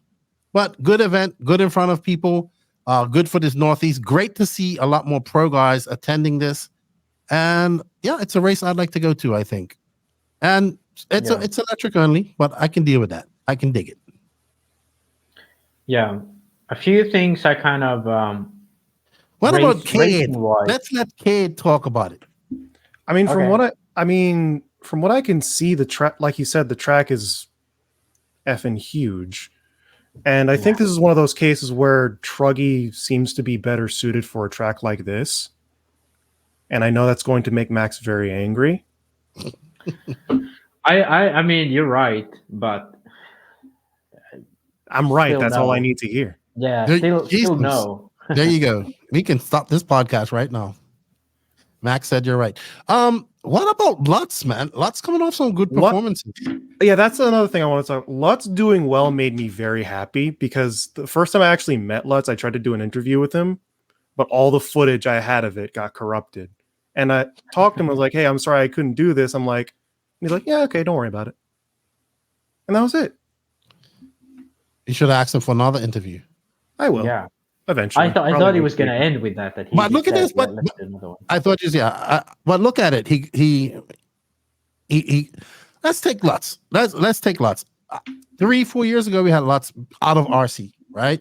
He Almost. did the Agama thing. He went to WRC. There's that some shakiness with WRC. Yeah, they had interviews too. I'm not sure who this lady was doing the interviews, but it's good to see. It seems like people enjoyed this race. Electric, just easy. Not got to tune engines, not got to be all dusty and smoky. I get it. It's more accessible. Yes. Gateway to getting into RC. I'm not disputing that, but eventually, hopefully, they get into Nitro. Even you, young Cade. Listen, I tried Nitro. I wasn't ready for Nitro. I'll say that. I will say also this though. I did finish my one Nitro race, so I have 100% hit rate. There you go. This I thought that this just a great event, like a good event, good for building up. The track was good. I really like the big jumps, like, you know what I mean? That's where you can say, okay, this is a pure electric type of track, because it had to for that track it had to be styled. Nitro wouldn't have been able to do those jumps. Yeah. Especially the big triple going into the what's this called, that double. Mm-hmm. Yeah, but you'd have a different line. Like you could have done the jumps, but just you wouldn't have to jump that whole thing. You would double and then double out of there. Yeah. But we need more of this type of stuff, right? Getting RC in front of people, all that type of stuff. Lutz. Oh, that's what I was talking about. Lutz, aka tires. Anyone still really running AKA tires with success in RC? They made a tire after him, didn't they? It was the Lutz. No, it's called the.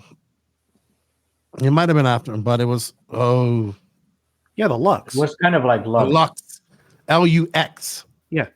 Yeah. So think about that. Still out there, doing well with that. I mean, Lutz was out of RC, back with Kyosho, rejuvenated his career over the last 2 years. Get to this third year, rejuvenated Kyosho in America so far. Got little bump on board. You're seeing a lot more Kyoshos at local tracks, at local races, at national races with regional guys. Yeah, Kyosho is coming back. Kyosho is coming back, and HB's kind of just eating glue in the corner. Oh, yeah, see? I think a lot of these guys from HB are kind of now going to Kyosho. Sparko and S-Works. Yeah. That's where they're going. Sparko and S-Works, yeah. Oh, yeah, that's true. But I think, Sparko and S-Works are kind of like the hot thing right now, like the new cool thing. Kyosho is kind of like those guys who still love the nostalgia of Kyosho, but kind of like are over the Kyosho decline, have been like, okay, it's back, But one thing interesting about Lutz is nobody really knows how good AK tires are, because he's the only one who runs them. So you can't really, it could be that this track really suited AK tires, because it was interesting. Lutz was really competitive. He TQ'd 2 out of 4 rounds in e-buggy. He won A1 and A2 too. And he would have won A3 as if he just didn't pull off. He had his camera on in A3. But basically, A1, A2 victory means you freaking dominated. He didn't TQ all 4 rounds. Against Mayfield, yeah. This wasn't like Mayfield. We're talking about Mayfield. Mayfield with a techno on a huge track, and Lutz beat him with the Kyosho. Good stuff. And Lutz went to New Zealand, really dominant performance there. Didn't really have that good of a SIC, but he had top 5. Yeah, but not like this, not like beating. No, Mayfield. But still, that's where he's been in a top 5 position mostly at most of his races. I think beating Mayfield is still better than finishing top 5 at these races. So let's wrap up Motoroma. Congratulations to everybody there. Congratulations, Toby Hansen, Scotty Ernst, everybody. It looked like a great event. Keep up the good work, Toby. Keep up the good work. I think we see a lot more pro drivers attending this race next year. Electric only. Yeah. So, a few things I had put on my notes. First, I didn't even realize this, but Joe Bornhorst went to this event. He had a real quiet weekend. And I kind of wanted to discuss this, what is his position now in RC? Because you have Häyhä in the Techno team, you have Van Dalen with solid results, you have Mayfield, obviously. Yeah, but Bornhorst isn't in Techno, it's S-Works. Yeah, he's I don't S-Works, know. but I don't know then what- I again, don't know so's what I Brandon think. Rose. Yeah. But that same question can be asked about S-Marks. Yeah. Point still stands. You have Fullers. You have Oh yeah, the Fullers as well. Rose. You know what I think? I think that Bornhorst is pretty in with S-Works. I would not be surprised to see Bornhorst eventually become a team manager / racer to an extent of S-Works. Okay. At some point. He's getting up in well- older. He's about to have a son. He's about to have a child as well, if I remember correctly. He's getting older. He's maturing. And he might want to look for a future in RC. And I think that's something that he can do because Tim Lime has a full-time job.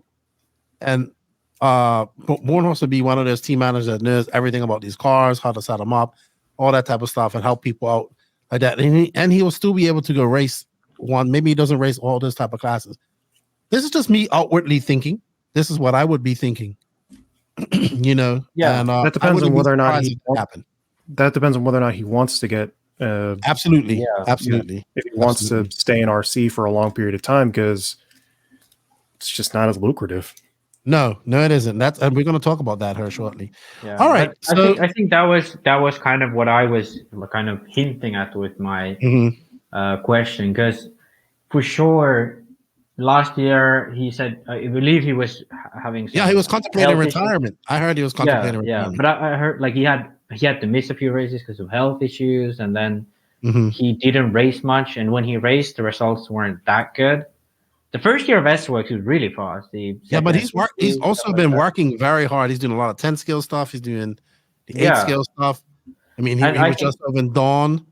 Yeah. So exactly. I hope he's looking long term. Because I think that would be his future, right? Amateur. I think the fact that he went to Dawn, because as a racer, that trip makes no sense. Why would S-Works send out an 8 scale racer to a 10 scale? Well, he's doing a lot of 10 scale over in America. Yeah, but he's not he's not even their best 10 scale racer. But he's one of their main ones in America. Yeah, he is their main. He's the most visible. Yeah, yes. but not just because he's really tall. Let's come to my But point. he's the main 10 scale racer in America for S-Works. Yeah, but come on. Why would S-Works? Because he's still the main one. That's why. But I get what you're trying to say. They came over there to let me speak. Okay. S-Works is based in Austria. Dawn is in Austria. Obviously, there was something more about it. It was getting, more involved with S-Works. Absolutely. Think if you're a team manager, what do you gain from sending Joe Bornhorst to an EOS? I get what you're saying.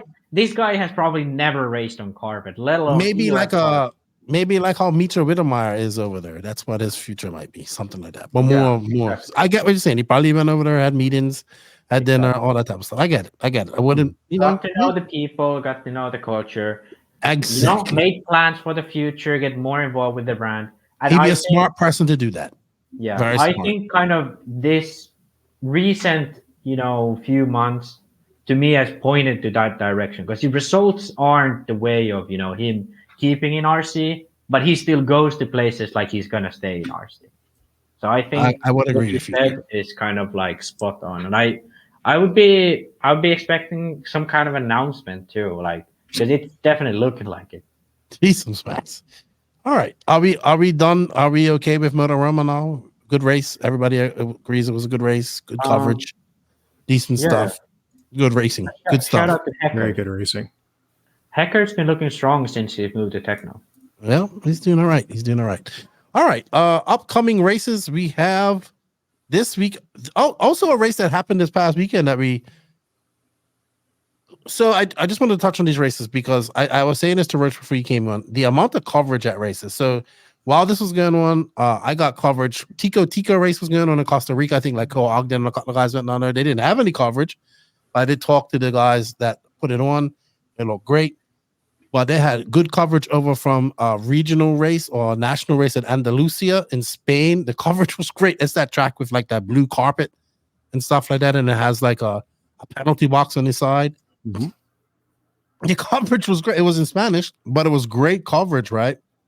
There was a lot of racing going on this past weekend. Like Revelation was full. Like Santa Barbara had people. It like over in on the south there was racing in Florida. There was racing where you was at Loganville. There was racing up 2 races up in the Northeast. There was racing in the Midwest. There was a lot of racing going on this past weekend. All right, but coming up this. I have a thing about the Spanish coverage and widespread. So just to give hints to other federations around the world, that coverage is because of the Spanish Federation. Yeah. Yes. So they Spanish have made this long-term. I think it's called commitment. I'm not wrong. It's ICAR, the federation. So they have made this long-term commitment to improving, the visibility of RC, and they have, I don't know if it's like a full-time deal or what thing, but they have an actual like real professional filming crew that goes to these races and does some coverage in Spanish, obviously. And Italy has the same thing, actually. Who has? Italy. Yeah, but they actually use an RC brand. They're really good. They are really good, yeah, no doubt. But it's the same company that does coverage for a lot of other Italian races, like the Reach GP, the Italian race, all this stuff. They have their own, backgrounds and everything. The HUD. I don't know what the word for it, but in Southern Europe, there has been a big push for more coverage. Exactly, and I think they're going to be more dedicated to making more RC more visible than a lot of what we've done here in the US as well. Yeah, but I think the why this happens is because it's from federations. So it's not necessarily for profit. It's not done. It's not third party. Yeah, it's not third party because that's why a lot of this stuff died out. Red RC stopped going to races. Neo Buggy just completely went away. Live RC stopped going to a lot of races because they was like looking at the numbers. Yeah, we're not making that much money. We get more money by doing this. And because there's no federations, there's no like guidelines for this, they can just decide to go away. And this is a big issue about doing a third party. And I think that's what's good about EFRA, and that's what's good about federations in general. Absolutely. When it's in Euros, we know that there's going to be coverage because EFRA pays for it. And when it's Spanish national, they have handled it, Italian national. And I think that's something that, especially in America, but in general, RC hasn't understood well enough. Well, it's starting to in America, but it's more of the race promoter. That's the federation. Yeah. They are deciding that the coverage is an important part of their race promotion for their races to promote it more. And they're also able to get a very decent, like I'm talking about for the Southeast, with us, they're able to get a decent product for a very good rate compared to what it used to be, what it used to cost. So that has also helped, and it's become kind of mandatory. What did we used to talk about all the time on the podcast? We need better coverage. We need better coverage. Obviously, Montpellier did not listen to us, but other races around the world have been listening, and the coverage is upping. And each it's many different live stream programs that are popping up. Like we had Toby, you had Toby at the Northeast at the Motoroma. You had this weekend you have Danny and Elite and we guys at FRCC. You have Mod. You have Live RC, obviously, and then in Europe you have individual, like even I believe the UK Federation has a team themselves now that does it. Yeah, Portugal, the guys I work with in Portugal are there for the nationals and all that stuff. They're doing it on their own. So with the federations, it makes it a little easier. Buy the equipment, stuff like that too. I feel like one of these companies should also probably open up a Twitch account as well. Live RC used to stream to Twitch too. Everybody keeps telling me to stream this to Twitch too, but StreamYard doesn't have a Twitch option. I would. I'll maybe have to do it through OBS or something. I don't. You'd have to do it through OBS, but the reason why I say that is because Twitch, for example, if you stream on YouTube, like the last Worlds for 10 scale had like 5,000 viewers or something like that at one point. Or more. On YouTube, that wasn't as many, at least in terms of YouTube, but on Twitch, people would be looking at it and go, or a lot of gamers would look at it and go, oh, what's this? And a lot of other people would start to phone in like, hey, what's this going on? That's getting a lot of views from a bunch of random people who I've never seen before. You know what? I'm going to tell Danny to do that. That's a good idea. We're going to start streaming this Twitch. There we go. I don't know if I want Twitch chat to be part of RC. Well, they are interactive. I'll say that. Yeah.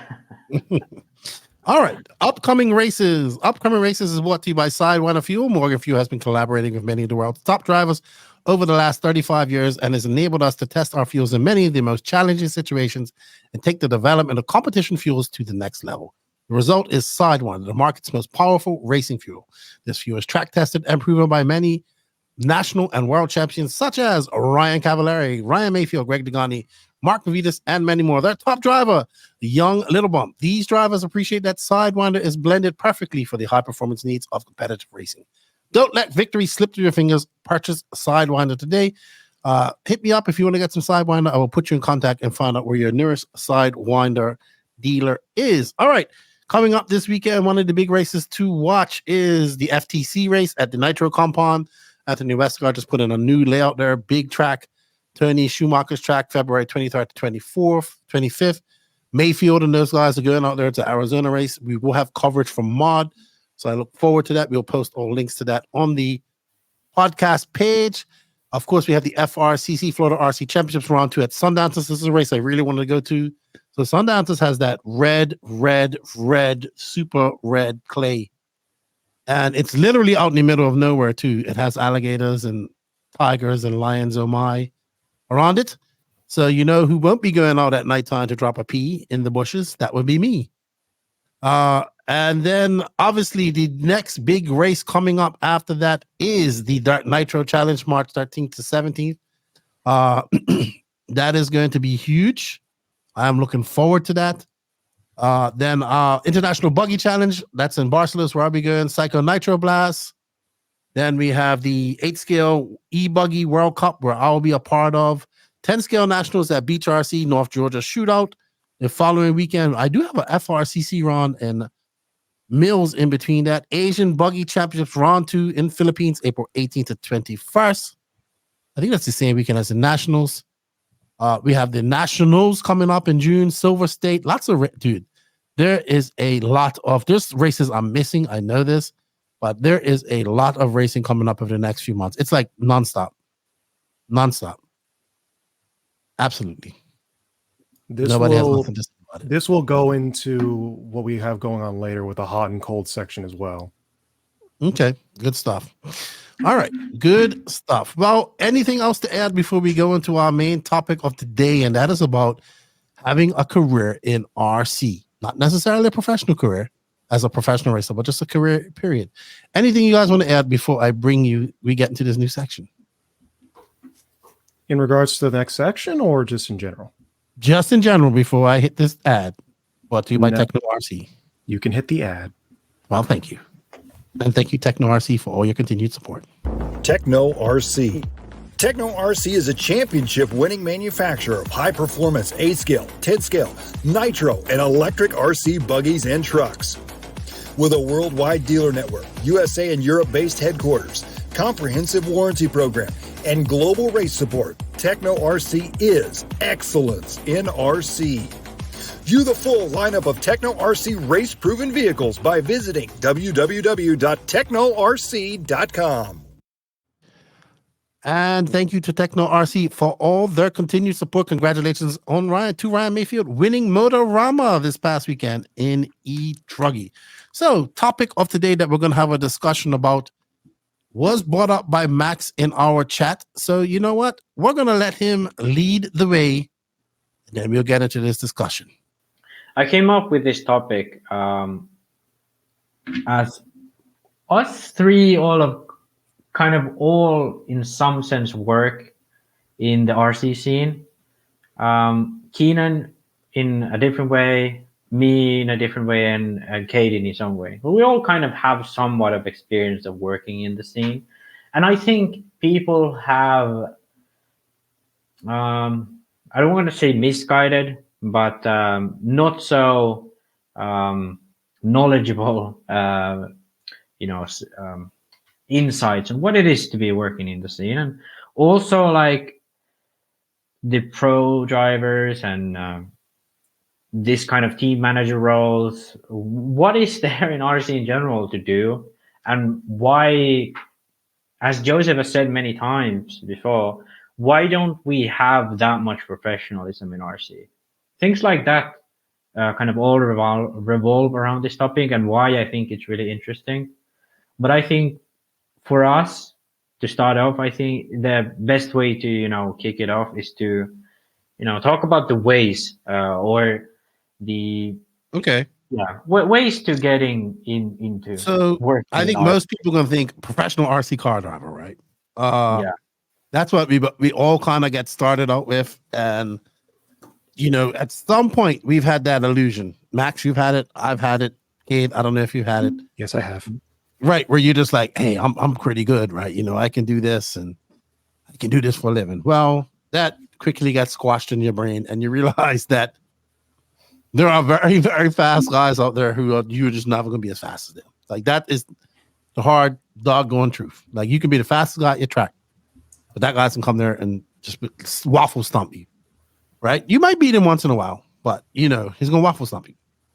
So that is a very, very slim percent. That's like a 1% of people that get the chance to do that. No, it's less. It's less. I would say it's less than. I'm being generous. Right? We're talking percent of the percent. Yeah. Percent of a percent. And that's coming from my point of view as a person who looks on RC as a worldwide thing. Max, you've traveled quite a lot. I mean, you probably have narrowed down a bit because you're just in Finland. And Kid, you're in America, which is the biggest market. You're a local racer. You're a content creator. You do travel to some of the bigger races in itself. If you haven't been over to none of the bigger West Coast races, which you have to go as well, then you'll see a whole different level of speed as well. So then that person then decides that we're going to open up a hobby shop, or we're going to do this, or I'm going to have this pay for I'm going to have my hobby pay for itself, right? So they want to sell things and do this, or they come up with a product and idea that they think they're going to make a lot of money. It's going to pay for their RC racing. And generally it does to an extent, but it's a lot of work, right? So I think having a career in RC is a very difficult thing. This is a conversation that myself and Danny have a lot when we're driving home from some of these races, because Danny may dabble in some out of RC type of work, like taking pictures, taking some video, stuff like that. And he'll be like, Keenan, you make so much more money working 3-4 hours doing that, and they pay you right off the bat. Like, there's no ifs, ands, or it. They pay you. You make so much more money doing that than you could do in anything in RC. Another great example of that would be probably like Hannah Hardson, right? She got into RC, became a photographer. I believe she learned photography in RC because taking RC pictures is very hard, right? Especially in indoor races with low light. And people like Danny Paz are really good at that. He's good at doing that with at least amount of equipment. She learned that. She learned a lot about social media, all that type of stuff. And now she's doing her own thing because it's way more money outside of RC than that. I think nowadays what is becoming really a possible way to do things in RC, it's like anything. It's who you know and what you do. I'm a person that works full-time in RC. How did I become a full-time employed RC person? Well, JQ and I started with the JQ manager thing. Now I have the podcast. I do other things like race calling, stuff like that, whatever, took a while, been doing this for 7 years. And trust me, it's not paying all my bills, and I don't get everything for free. I do get some free stuff now and then, but it's a very hard living, right? I always say this all the time. If I was doing this in another industry, it would make way more money, right? If we was doing this, think about it. If we was doing this in an industry that had to deal with, I don't know, action figures. And action figures isn't that big, but it's bigger than RC. Or we was doing it in some other sport, right? And we would make doing it in gaming, we'd be making bank. we'd be making bank. We'd be three idiots talking about gaming and how cool it is, and we'd have a customer base of. It wouldn't be about, hey, help us get to 5,000 subs. It'd be like, hey, we're trying to get to 500,000 or 1 million. I think. But in saying that, there are certain things that can be done in RC that people can do because it's a wide open world at the same time. I think RC is very much far behind in a lot of things that it's doing, social media wise. But we're starting to see more companies take advantage of social media, and they have somebody that's dedicated to that because it takes somebody with imagination, with the skills to do quick edits, or things to plan out your social media and do it right. What's going to grab attention? We see A-Main has that. They have a few people on the title, their roster for social media. I think Brent with Beach RC, he's got like Chase who helps him out. Who does social media as well. Racecraft's always been great. Racecraft's always great with social media. He has a producer to help him with his podcast, stuff like that. So we're starting to see where these type of jobs, where these companies are starting to take social media a little bit more serious. They're spending some money on it, and things like that. Yeah, there's opportunities for people like that, but the problem will always be they'll get into it and then they'll be like, well, it's more money elsewhere, right? Like, it's a lot of work for very little return. Yeah, I think a good way, one thing that I had in my notes was kind of passion versus money. Like, passion. If I didn't really, really love RC, I would not be spending the time that I'm doing now to doing this. I'd much rather, do something else if I really didn't love this, So that's kind of thing that I do feel a passion for the sport itself and why I'm willing to, do things for free. Like, for example, I'm, working for the National Federation, which obviously doesn't pay anything. And I'm, doing many things, helping many things around the industry for no pay, essentially. And that's just as a passion. And I think where we kind of differ is I have, drawn the lines of like, RC is a hobby of mine, and all the work I do for it is kind of either if I happen to get money from it, it's like just a little bit of extra income. But most of the times is doing it kind of for fun and doing it, for on top of just having a hobby.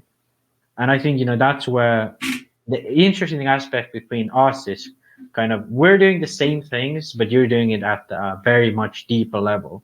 And I think that's where you face these, questions much more. Because for me, I'm still, I've been still going to a regular job. I'm at school currently, but obviously, I'm going to graduate with a degree of engineering, and I don't really have any plans of going to work for an RC company as an engineer, even though it would be cool. I do understand. Yeah, but you make more money somewhere else, right?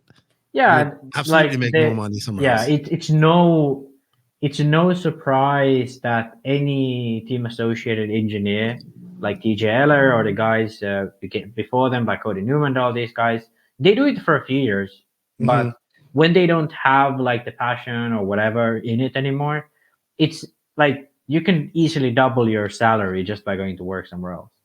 Absolutely. For me, there you go, Kane. I was just about to say you.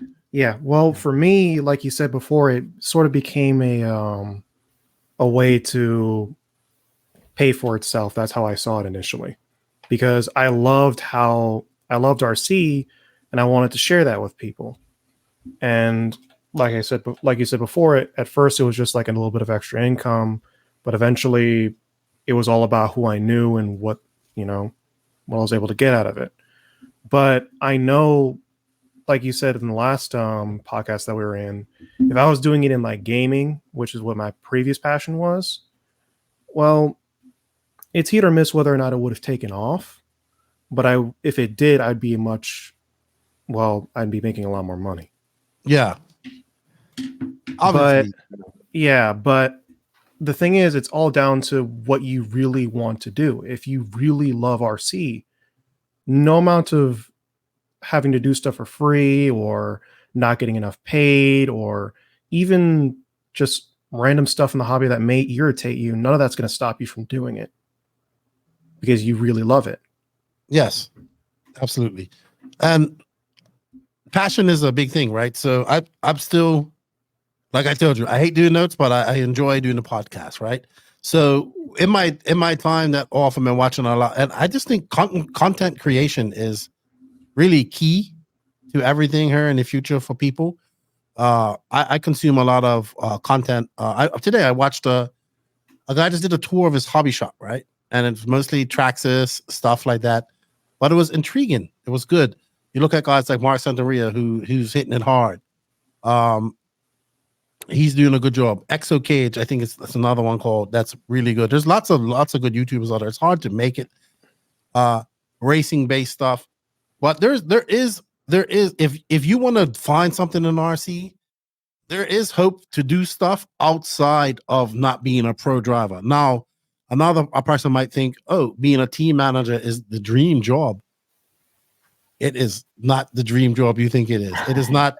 It is not going out there and testing stuff. I remember when I was like, yeah, I'm going to be a JQT manager. That means I'm going to get all these prototype parts and I'm going to go out and test them out at my track when I had a track. Like I was full bore into RC. You know what I mean? Like wrenching, testing, all about that. Became a team manager and all that kind of just went away. For me, because I became a manager of people more than I became a manager of anything else. Yeah. And on that note with the people, I think that's another reason why I stayed doing RC for such a long time, or at least a long time for me, is just the people you meet and them being a positive influence on you is what keeps people coming back as well. Yeah, absolutely. The people that I met through being a JQT manager worldwide, right? Even though mostly it was focused on USA, I met people around the world who I talk to this day that helped me get to where I am now through these people's support.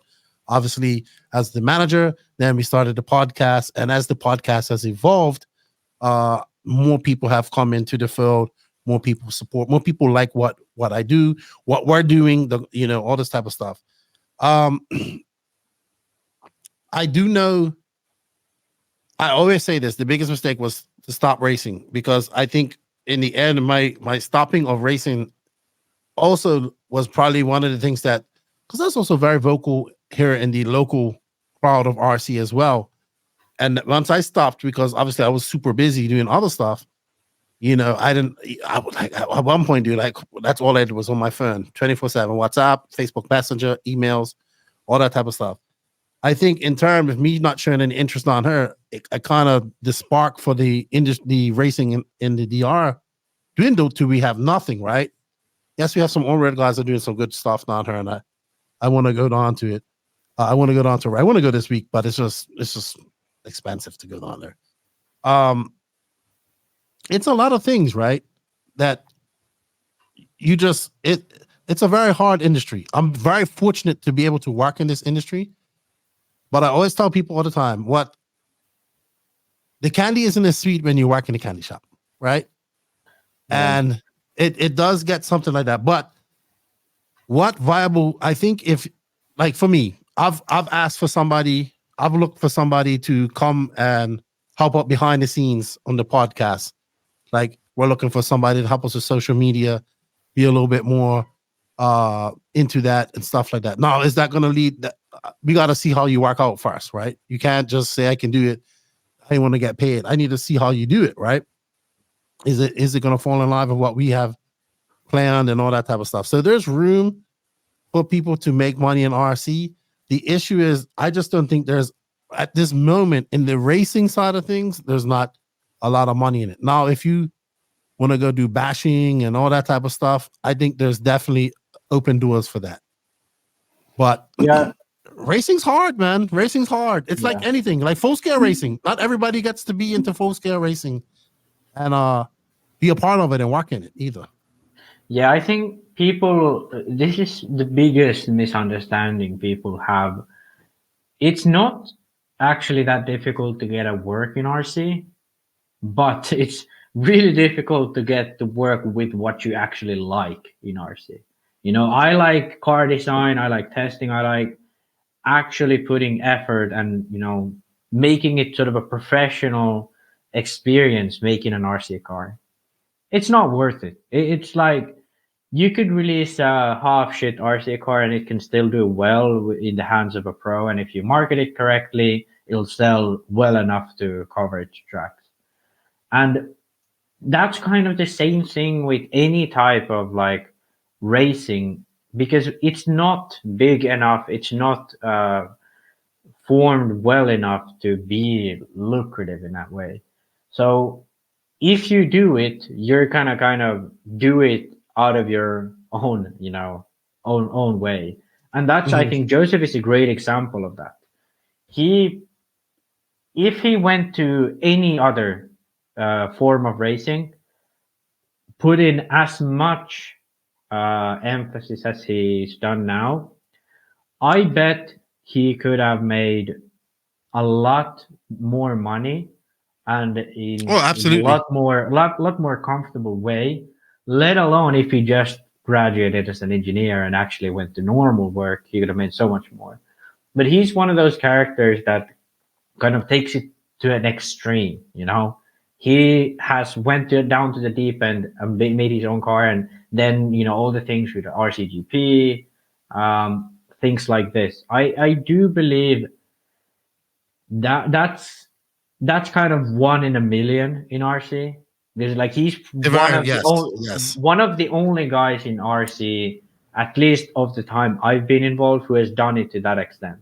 And he kind of, the vision he has about, you know, RCGP and so, only reason why he has such a, you know, big push to do stuff like that is because that would allow for people to do what I just said, which would be cool, to decide to actually, like, in a professional way, develop an RC car, which is not really happening in any way right now. And I think, you know, that's the difficult part of getting over that, you know, understanding that it's not possible to, you know, being like a Christian Horner or Adrian Newby in RC or whatever, you know, idols you have. It's not possible to be that. Even like a professional race driver, 99% of these guys, after their pro career, they'll have to either go get a full-time job like Ty Testament, or get a job in RC, which is mundane and feels like a real job, like Jared Tebow. You know. So, Kate, did you want to add on to that before I went on to something? Well, I think also part of it is trying to make sure you don't do it to a point where you hate it. Yeah.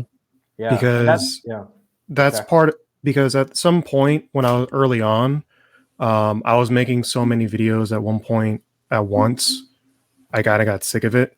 And I see that's happen a lot with other content creators in general, just burnout. Absolutely. And just doing it to a point where you still enjoy it, but don't hate it, and making sure that you can, you know, making sure you stay doing it because you love it, not because you have to do a paycheck. Oh, I know how you feel about that. But something I wanted to stress on would be, if you are a young driver coming into RC, let's say, let's use one of these, like, let's take a driver like Joey Bornhorst. I think it's about 17, maybe getting 18 this year. Very good, solid driver. You know, there's others out there like them. I've always said there's no real set pathway to becoming a pro driver, right? And now, if you even look at it now, with the retirement with Tasman, who I just recently talked to, Tebow's retiring, has retired, you know, doing his own thing. The prospects of becoming a pro racer are starting to get slimmer and slimmer. We do look at some success stories. Tebow would be one so far. He's able to retire and work in the industry, but also finding out that it's very hard to do.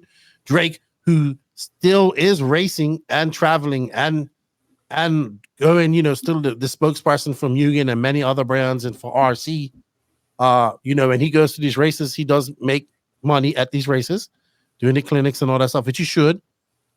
He is doing his social media stuff. He's got his Drake-in stuff, which Rhonda is, I believe, running that full time. So Drake is definitely taking the RC entrepreneur road and probably running away with it. Right, that's a great example of that. Right, he's not just a racer.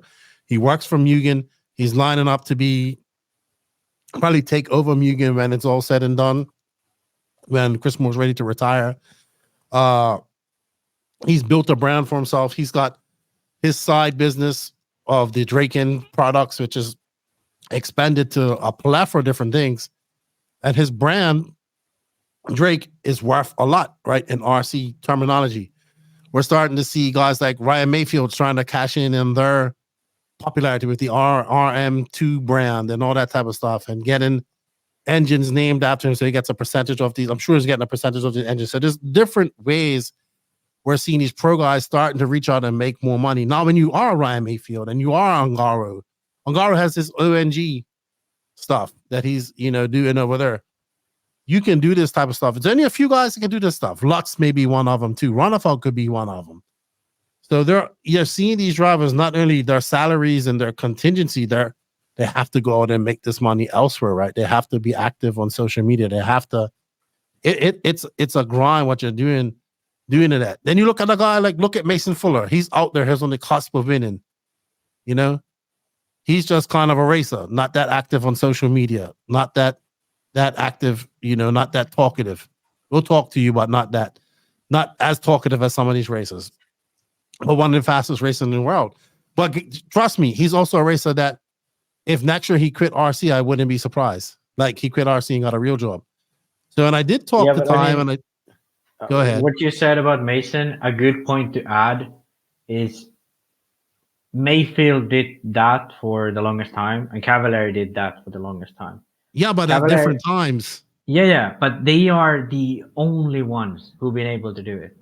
And Tebow, but he had JTP. Yeah, Tebow has JTP, and he is somewhat active. Oh, you mean as just drivers? Yeah, just drivers. Yeah. Just drivers, like as it seems like Mason and Caden are kind of doing, or pursuing at least. I mean, they can't do nothing else, really. You have to be the best. You have to be. Canas and Ongaro, in a sense, are those, but they also have their fathers who are very involved, and they have created the brand around them in their respective areas. And I don't really think there are many drivers who, at this day and age, can really pull it off. And I bet Mason and Caden are going to have to look for options in the future, because realistically, it's not just being a pro driver is not going to be an option. At least you have to do collaborations, pay someone to do with your brand something, have an own company with, doing, in a sense, a side hustle, but guaranteeing income. So here's a question for both of you. What USA drivers can go out? So we'll start with Kate. What USA drivers do you think can go out right now and get whatever salary they want? Yeah, whatever salary they want. Probably maybe Fend. And probably I'd say Mayfield probably. Okay. But then I say that, but then he wasn't able to at Mugen. But that wasn't hit. That was Mugen. But he did get it at Techno. What about you, Max? I think Fend is one. In some sense, I'd put Rivkin in there, but I do think I put Rivkin in for 10 scale mostly. Yeah, that's the issue with Rivkin, is that he's not as good as Fend in all of the classes he runs. But to be honest, if I'm a manufacturer, I think Drake would be like the one, but in a sense, like manufacturer, just one. Racing. We're just talking going out there racing. Forget everything else. Oh, yeah. If it's just for racing, then it's definitely Fender Mayfield. Yeah, no one. Yeah. So I actually agree with that. Fend could go to Associated right now and probably get what he wants. He can go to any company right now and get what he wants. I think Mayfield still has that power. Rivkin, I would throw up in that as well. Yeah, And but I think there's the Rivkin, 3 top Rivkin paid has- drivers in America. There's 3 guys. but Rivkin and Fend have much more value in the fact that they actually do quite And a they're bit younger. of like they're younger and they actually do quite a bit of outreach, you know. Like Especially Rivkin with his YouTube channel. Yeah, they spend at least like 2 to 3 hours, like half a workday a week, just on their social media content. Absolutely. Yeah. Now in Europe, I can only think of 2 drivers. I'll throw in 3. So in Europe, I think Ongaro and JC3. Ronafog was there, maybe not so much anymore with after the bad 2023. But I think JC3 and I think Ongaro does what he wants. I think Ongaro's getting a decent paycheck now finally, and I'm guaranteed that JC3 being the top SRX driver, now being the top European J Concepts driver, is getting a decent paycheck. But there's 2 guys, in my opinion, deserve a good paycheck. I would say Ronafog too. He's gonna have to go out and prove himself some more with these X-ray platforms. But he's another racer that kind of can get by on just being fast, right? But he also used to do social media and stuff. He doesn't do as much anymore. JC3 doesn't really do much social media. Ongaro does very little social media. But they're just, we can show up and we can put on a show and win anytime. Yeah, but between those 2 guys. They make a lot of money through other avenues. For example, Ronafog, he has his own shop in he has his track and all Sweden. that stuff. He has his track, and I do bet that he has a lot of, you know, contracts with manufacturers that he's the, you know, the dealer of Sweden. You know, same with Ongaro. As far as I'm concerned, they are kind of the lead of Associated. So, like, I bet every Associated that gets sold in Italy, Ongaro gets a cut, you know, because they are, as it looks right now, they seem to be the main dealers of Italy. And with Canas, they have their own RC shop. They do a lot of stuff through that. So it's but he's more of a drive. He goes out there and drives. Like both of them we go out and drive. Yeah, we're fast, I will say, we're gonna kick ass. I will say I've heard more from Ongaro. For a long time, I didn't know who Canas was when I got back into RC. But I did hear about Ongaro a lot more, mostly from like third party. Yeah, but I'm mostly talking about their income, like the way they get their income. But yeah, for a manufacturer, for sure, Ongaro. And I think they're getting paid. Valuable. I'm guaranteed that Canas and Ongaro are getting paid now. Like they're getting paid well. They are getting paid for their results. So anyway, we named 6 of the best RC racers out there in the world right now. Right, and then you have a plethora of other people around them that are making some money, not a lot of money. You know, like I would say that those 6 guys are probably making the most money in RC right now. Just drivers, right? Yeah. I think Ongaro can switch tomorrow and go anywhere he wants. I think Canas can switch tomorrow and go anywhere he wants. I think Mayfield and Fenn are in that same book, and I would throw in Rivkin in there. I think. So you think about that. That's not a lot of people. Out of everyone who does RC, like yes. So, but I think why I'm kind of arguing against this is the whole premise is a little bit misguided, because we named 6 people who are the best in the world. They can go to almost any race and fight for the win, and they are their most valuable drivers from any sort of manufacturer to get them. Yet still, they actively search out for other avenues of income. Each one of those we named, they actively do something with their name and brand to search for income. So here's the next question, and we're gonna wrap it up on this. I think. What does the professional RC racer of the future look like? What are they gonna be doing? If I am and it's going to be a 2-part question. If I'm you, 24 years old, I'm trying to get into this industry and do something, because that's what I hear a lot of people, they want to get in the industry.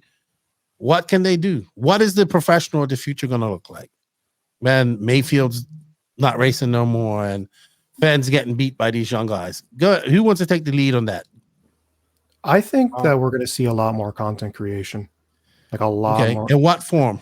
Mostly some, for example, like a Ryan Styles Harris format. Maybe not necessarily edited by that racer specifically. Maybe a third party editing for them, because I've done that before.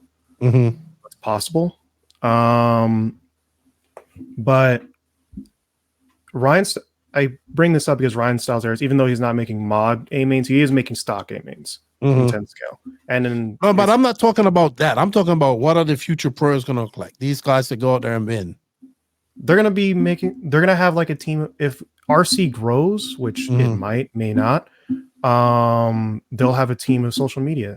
That's what I'm thinking. There'll be a guy following them around, videoing them, getting that reactions, getting all that stuff. Kind of like what 5150 done for Ty. We had he did that for Runafolk at DNC. I think that's the future, right? I think that these top drivers are going to have to be. I think companies are going to get PR teams as things get going, right? They're going to have to have brainstorming teams. How can we best? Because this industry is going to realize that social media is key to everything, right? So they're going to have to figure out how they're going to take back. You got these top stars. You got to take advantage of social media some way, somehow, and that's going to come through a third party. They're going to have people doing all that. There are people doing that now, but to a better extent. They're not hired by Associated specifically. Right. They're just out there like, hey, here's what we got to do.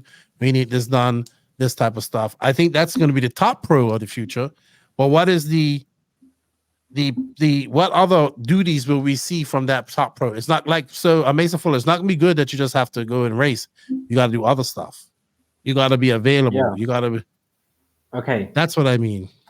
Go ahead, Max. Now I'm going to tell you how it is. Okay. So right now, okay, this is going to be long. So, just prepare. So right now, we're in a stage of RC. You have 2 minutes. Yeah. Right now, we're in a stage of RC where we are switching from the old, word by mouth to the being in contact with everything through social media. Agreed. So instead of having 5 team drivers around the world who, kind of win their national championships, like Mugen used to have their international team. They had Robert Vattier, they had at time Ryan Mayfield, then they had here and there they had professional drivers. Kyosho had Berton, they had Thibaut, they had Boots, they had Cody King, this type of stuff. That's gone. That's already gone. It doesn't exist anymore. What's come now is the number one guy. Associated has Ongaro.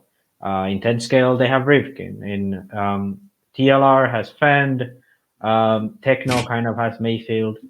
You have these, every brand has their, spearhead pro driver.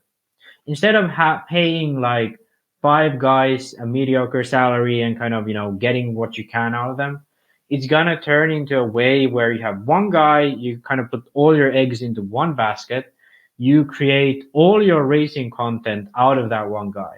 And the reason why I think this is the future is because Horizon is doing it, which means that someone in the behind the scenes at the fucking board meeting has counted like, hey, this makes this much money, this makes this much money. We can save by dropping all the other team guys. Let's have this one.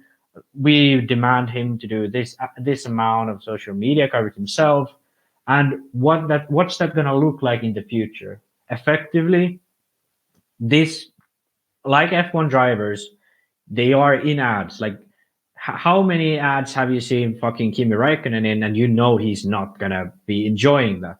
And that's because that part pays for Ferrari and the sponsors. They want that face there. So Dakota Fenn, for example, when they do a Basher ad or something, they're going to put Dakota Fenn's face on it, and he's going to be saying, oh, I'm a Roar national champion, or I'm a world champion if he wins one.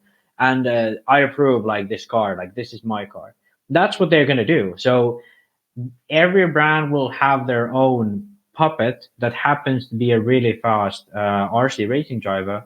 And on top of the racing, they're going to use his likeness or her likeness, hopefully someday, to deploy their message better and more professionally. I think that's what the pro is going to look like. The amount of pros is going to significantly decrease. Most brands will just have one.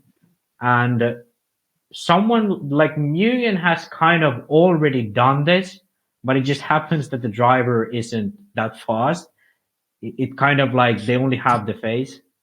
He's fast. He's just not. No, but he's not fast. He's not fast. Yeah, right. He's not the guy.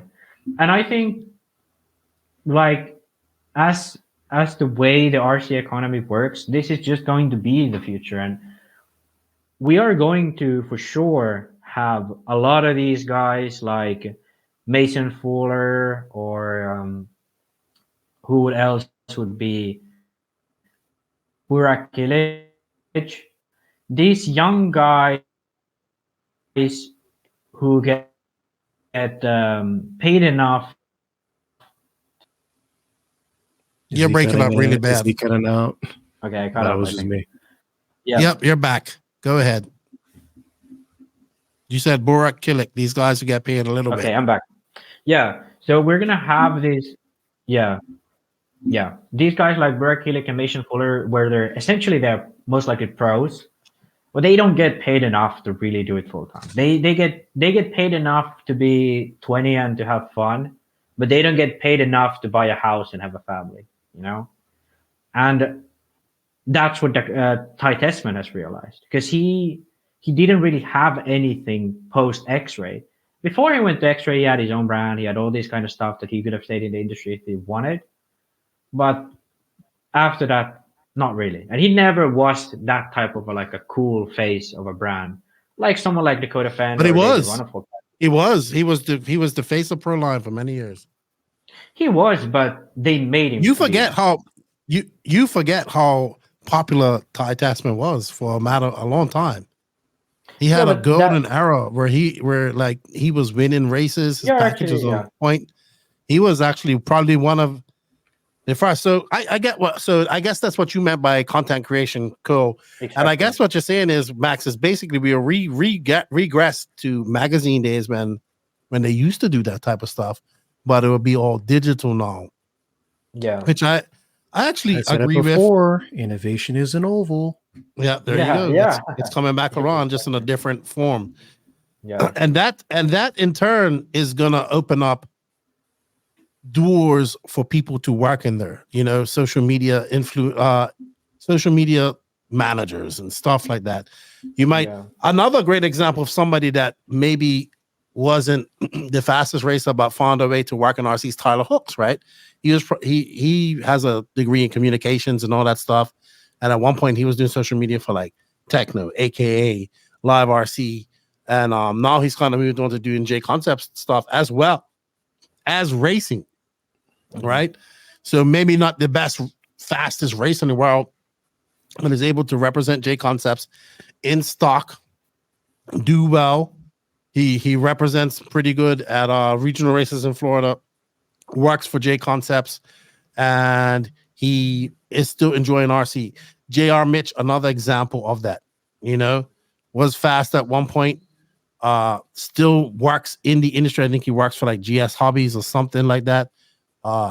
He's still able to race. He's really into drifting right now. He's doing that stuff. So there are ways to continue to work. Don't forget about all the countless people that work in hobby shops. You know, that's still it's still a great, it's people enjoy that as well. You know, if you have a good hobby shop, a good healthy atmosphere to work in, it's always good.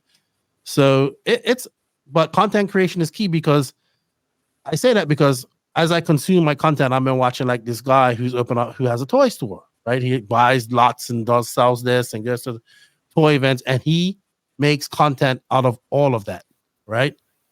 So, and people consume that. And I think I would love to see more content like that from our RC racers, but it's going to take people to make them do that. Something I was thinking that we might see at some point in RC, and we're starting to see this, is trainers, like a Alton Baker that is for the motocross. Is that his name, Alton Baker?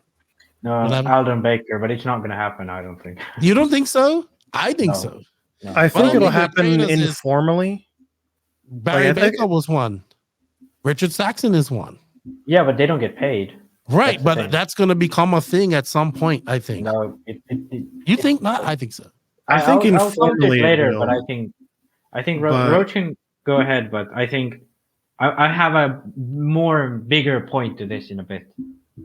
I think the only thing I was really going to say was like I think it's already happening informally, like for example with Little Bump and Ryan Lutz with Kyosho.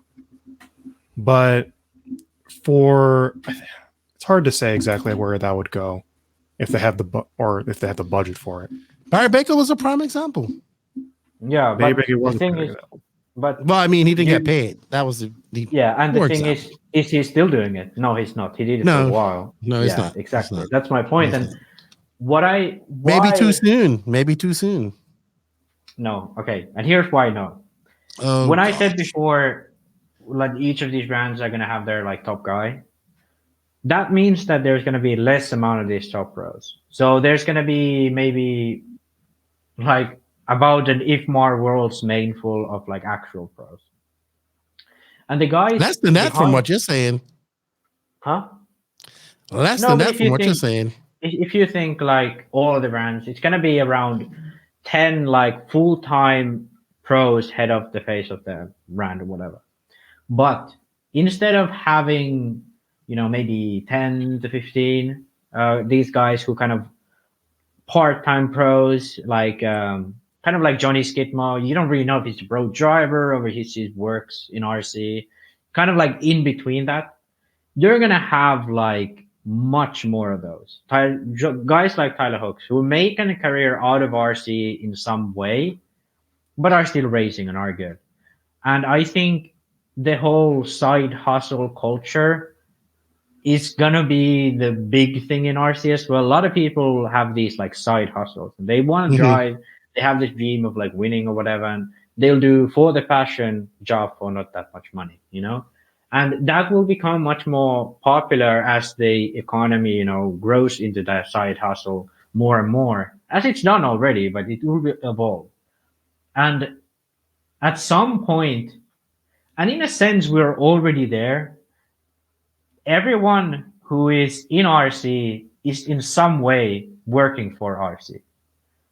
And like to kind of put more context onto this, every guy is a contracted customer, a team driver, and their job is to promote the brand the best they can, go out with the certs. So effectively, it's just a huge like ring that, works for itself. So you do work to sell stuff so you can get free stuff, and the guy below you does stuff so he can free stuff. And then, it's a whole, never ending loop of things. And in some sense, I think in the future, almost everyone in RC will have a side hustle, unless those guys. Yeah. Apart from You know what those their side guys that hustle are is like- going to be? Trainers when they go to You watch. No. It's not. Well, I think not the gonna be- trainers kind of already exist with local drivers because it's unofficial. It's like it very- is unofficial, but that's like part of their whole. Like for example, there are two drivers at my track at Loganville that go there often. It's Ryan Looper and Chris Van Air. They're always trying to help. It's down to who they are as people, but it's also part of their contract. They help everyone regardless of what car they drive as well. And they're always trying to coach someone exactly what they should do, how they should drive. It's informal, but it's already happening, at least at a local level. Yeah, but I think let's compare straight to motocross because Keenan brought up Adam Baker, and why he became. Yes, such of course it's going to valuable- happen. Why No, I no, think no, it's no. going to happen. Listen to me. Let me explain why I think it's going to happen first. And then you can contradict me and then we'll move on. Because at some point in this sport, those top guys that you're talking about, one of them's going to start doing something that the other isn't. And that could be having his trainer. This could be a guy that's out there like fucking got his meal. Like I'm talking about like you guys think I'm joking. He could have his meal prep. This guy eats on time. He's doing exercise every morning, all this type of stuff. He's doing hand-eye coordination techniques and all this type, all this different type of stuff. We're starting to see guys wearing glasses more, having different paint, all this, like taking every detail and because RC isn't a physical sport. You can't physically train for it, but I'm sure being in shape is good for you. But definitely training your hand-eye coordination, any type of glasses helps you focus better, any type of. We're going to see somebody go to that next level. And that's not going to come from an RC racer. That's going to come from somebody training them. That's what Alton Baker done when he came to motocross, right? He became that guy. He's not a motocross. I'm not sure if he was a motocrosser, but he wasn't like a champion. He's just a smart guy who put some things together. Once we start seeing more, huh? You said he's a smart guy that puts things together, and that thing was blood transfusions. That's what he did. Well, you know what I mean. He made a position for himself, made a name for himself in motocross, and now he's got champions on his belt. Well, you're gonna start seeing stuff like that in RC.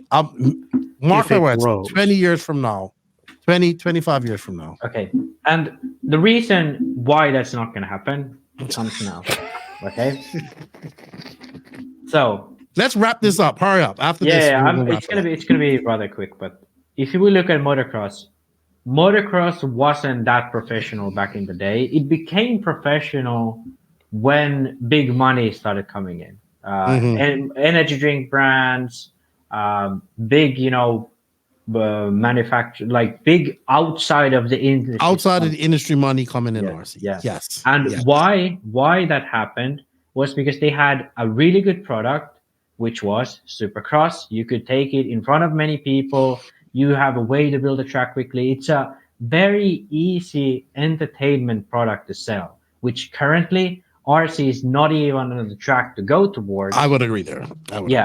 And the reason why someone like Alton Baker came up was because this entertainment product had a surprisingly high amount of value, and winning it obviously puts you into more, your sponsors get more appearance or whatever. And because so many people are now watching it, being on the podium now is so much more valuable. But in RC, let's be honest, if you're not a true RC fan, you don't fucking have no clue who Brandon Rose is. You know what? No idea. And you are maybe you haven't even seen the podium picture that he's in. You don't know what his sponsors are. And this whole thing, there will not be any monetary incentive for being really successful in RC until there is some value as an entertainment, and through that a high amount of viewership. You know what? You just burst my bubble. You are absolutely right. You know what Ty Tessman said in his interview? He said well, in his job that he's doing now, which is being a welder or apprentice weldership, because no one cares that you're world champion or won DNC this many times in that world. That you're just a guy who raced RC cars to do that. And that's true. That's true. Outside of our world, nobody cares about that.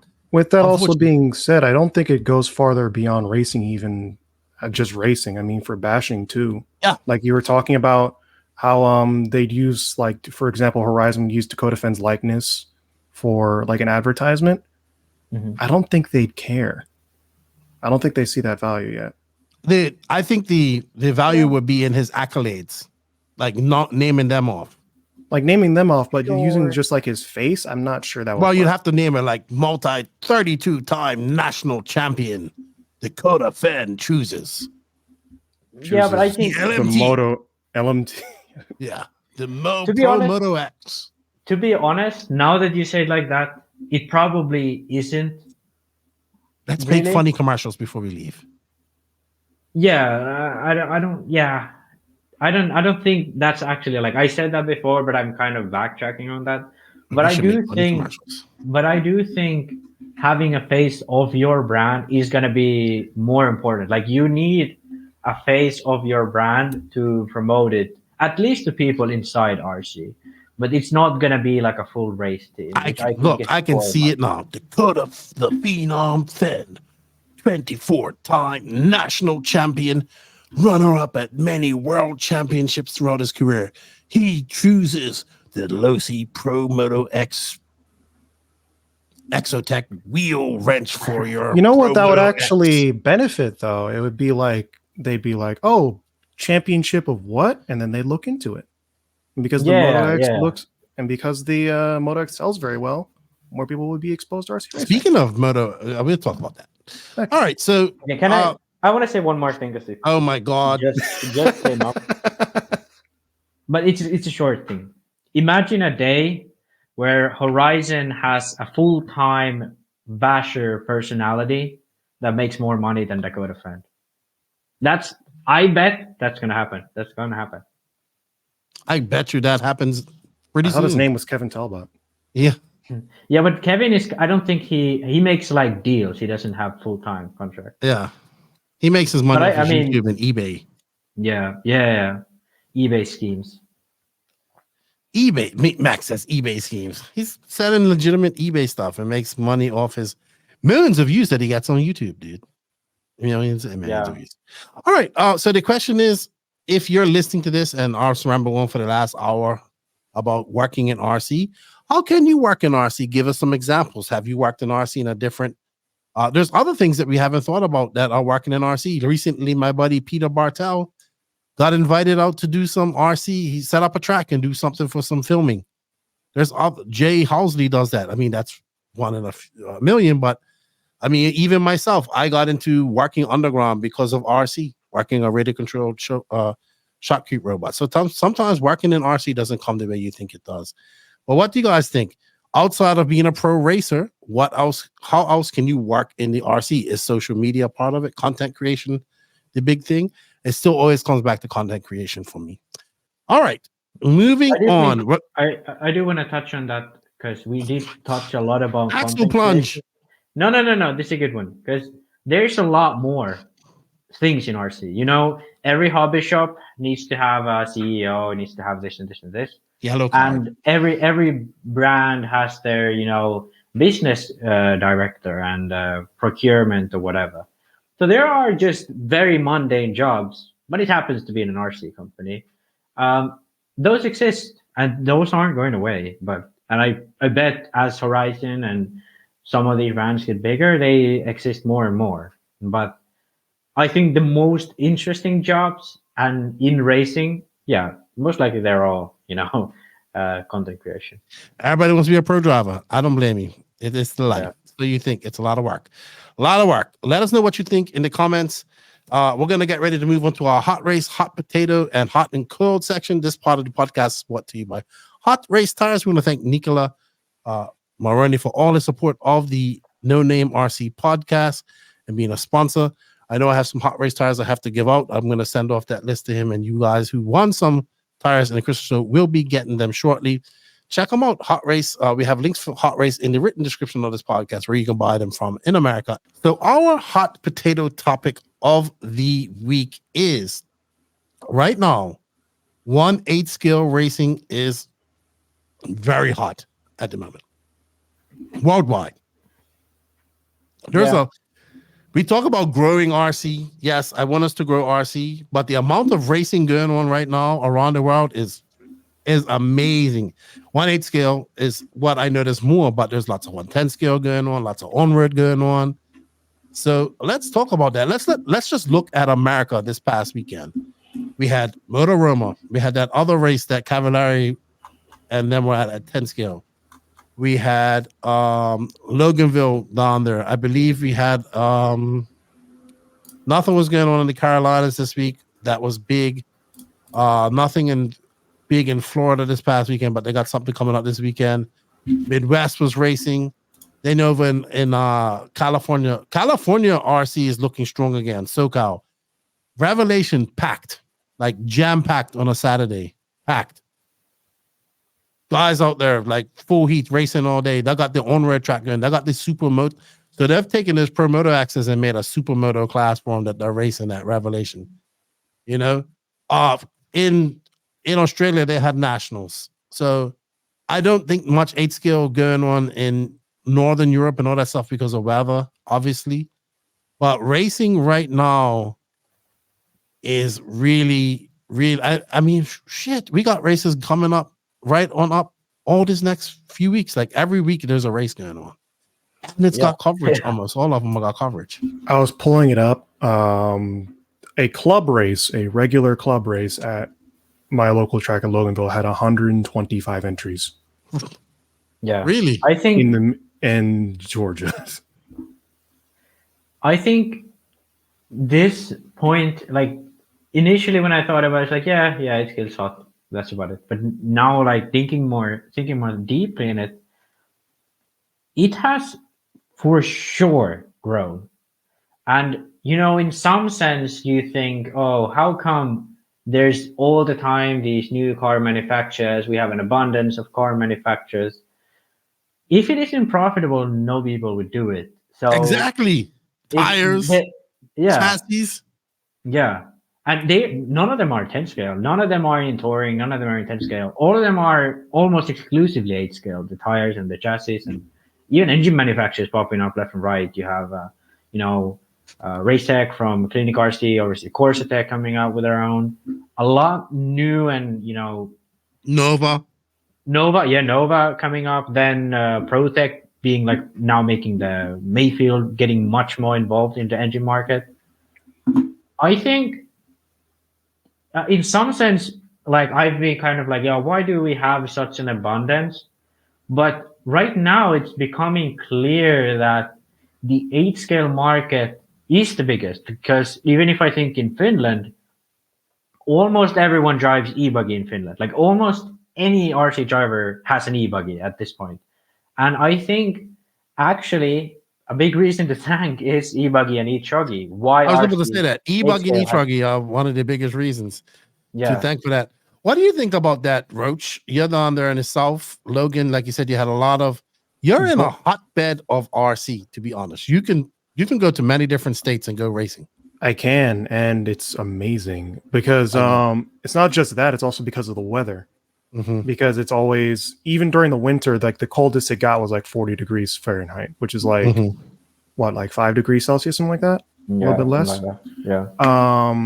But also, like you said, everyone has an e-buggy. Most people have an e-truggy. That's usually the second class they go with, and it's just enjoyable. And well, here we are doing it now. Yeah, I would say that the ease of getting things is making it a lot. That's another thing I was going to say. A lot of there's basically like a hobby shop per track that stocks parts. Like for example, at Loganville, it's there's 2 of them really, but that sells Ogo tires. It's Peach State Hobbies and Raceline Designs, and he sells like hot bodies parts, VP Pro tires, and just everything you need to get started or keep your car going, basically. And it's all 8 scale. There are no 10 scale tracks in Georgia anymore. Wow. And then you look on the West Coast, though, it's mostly nitro. I was watching it this past weekend, like Revelation. Like I said, Revelation was packed, and then Santa Barbara had a race going on. It just seems like, also weather, it's decent weather over there, so they can race. Imagine what summer's going to be lit. Like when everybody can go outside and race 8 scale and all this type of stuff.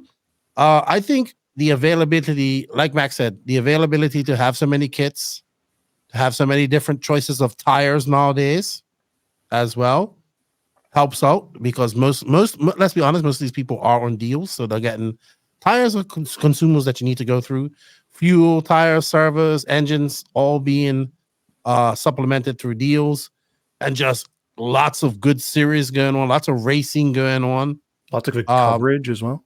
Coverage being good at the even, you look at like FRCC is going to have coverage that race the Northwest Rage Tour. They have coverage. INS for 10 scale has coverage. I'm really looking forward to Tony Schumacher's race this weekend, just because he has a huge track. I think the coverage plus the availability of parts, the availability of races, and in certain areas, e-buggy and e-truggy, it's looking good, man. We're always doom and gloom here, but I would say well, not always doom and gloom, but we always say it's not growing, probably not growing as fast as we want. But 8-scale racing right now is freaking hot.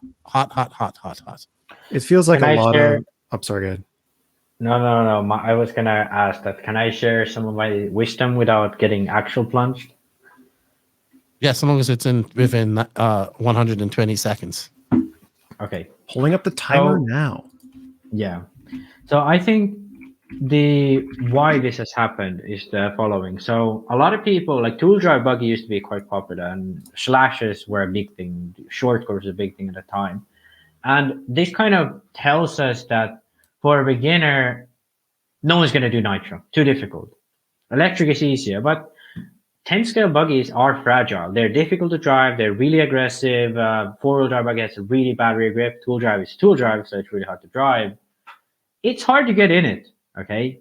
Another thing that's kind of damaging 10-scale is the price of properties in general, in the West at least, and all around the world.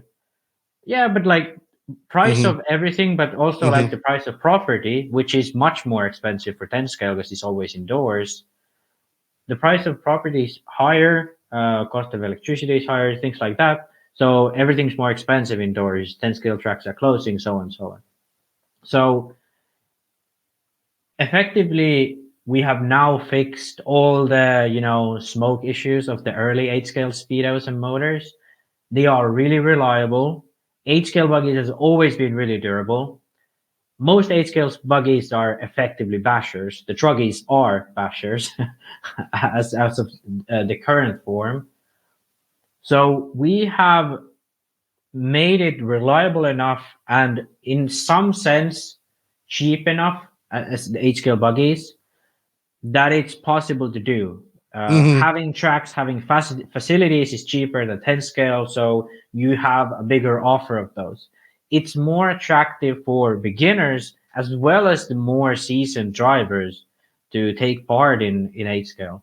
And I think like when it starts rolling, the snowball gets bigger and bigger and it rolls faster. And I think that's kind of what's happening with 8-scale. So you started out with getting a little bit better speedos, then all of these things come together. Cheap batteries too. Yeah, batteries are Definitely getting cheap cheaper. batteries.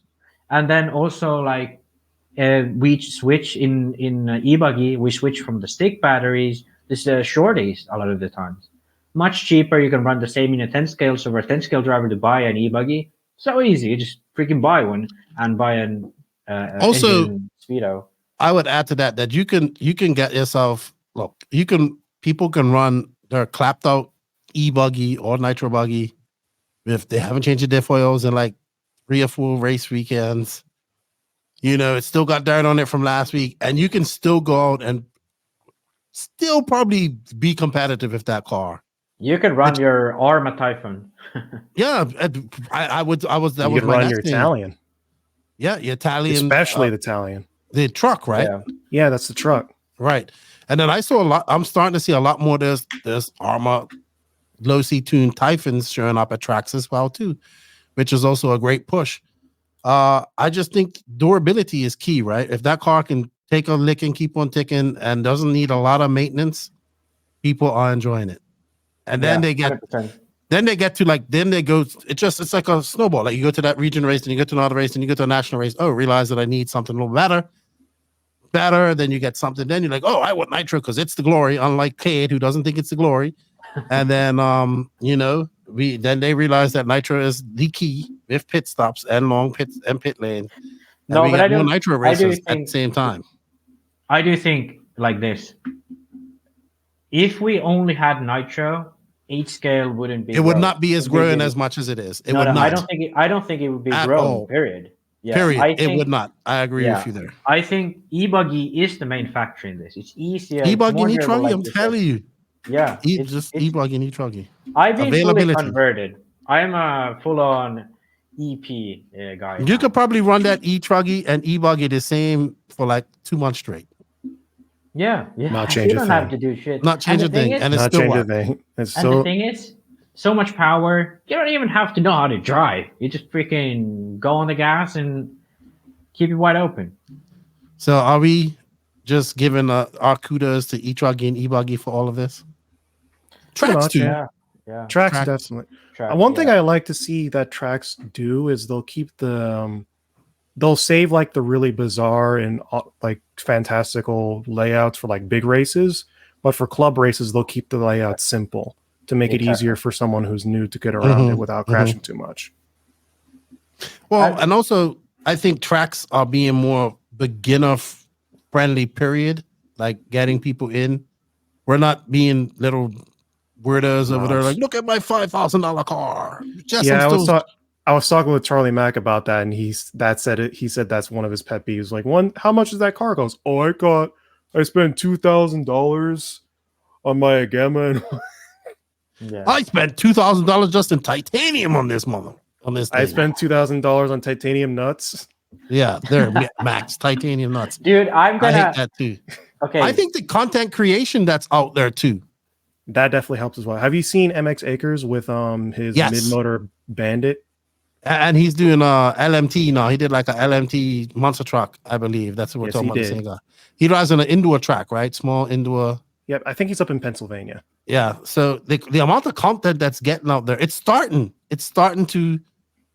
And I just think that people are more attracted to, like, you go look at Motoroma and look how long those cars are jumping, and then we go, us RC nerds, we like, oh wow, look how that car jumped 10 feet in 10 scale. It's amazing, you know.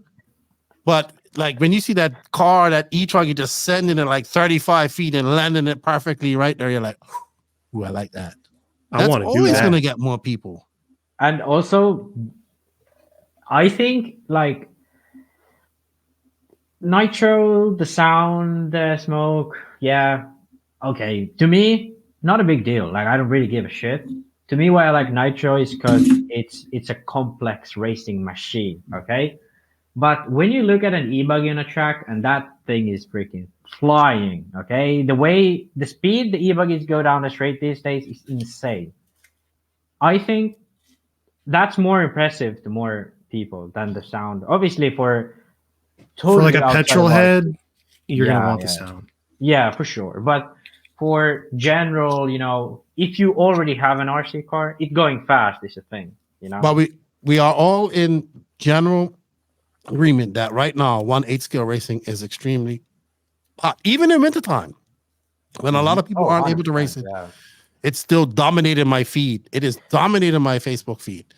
Oh, all right. I want to say two things, because there was two good topics here that I didn't fully get to talk. You never want to have you always want to have the last word. No, but dude, you know, when you have so many smart things in your head, you feel like it's a responsibility to share it to the world. Okay. Add to the arrogant things I've ever said on this podcast. First thing, the tracks. I think we have an issue in RC where we view that technical tracks need to be like, oh, this is very tight and twisty, and if you hit this, you're going to crash. No, that's not it. The way we should do technical is it's hard to go fast. Have an off camber. Have, you know, sections where you have to carry speed. Don't have a 180 and then ridiculous bounces everywhere. That's really hard to get by. No, have a section where it's a little bit an off camber.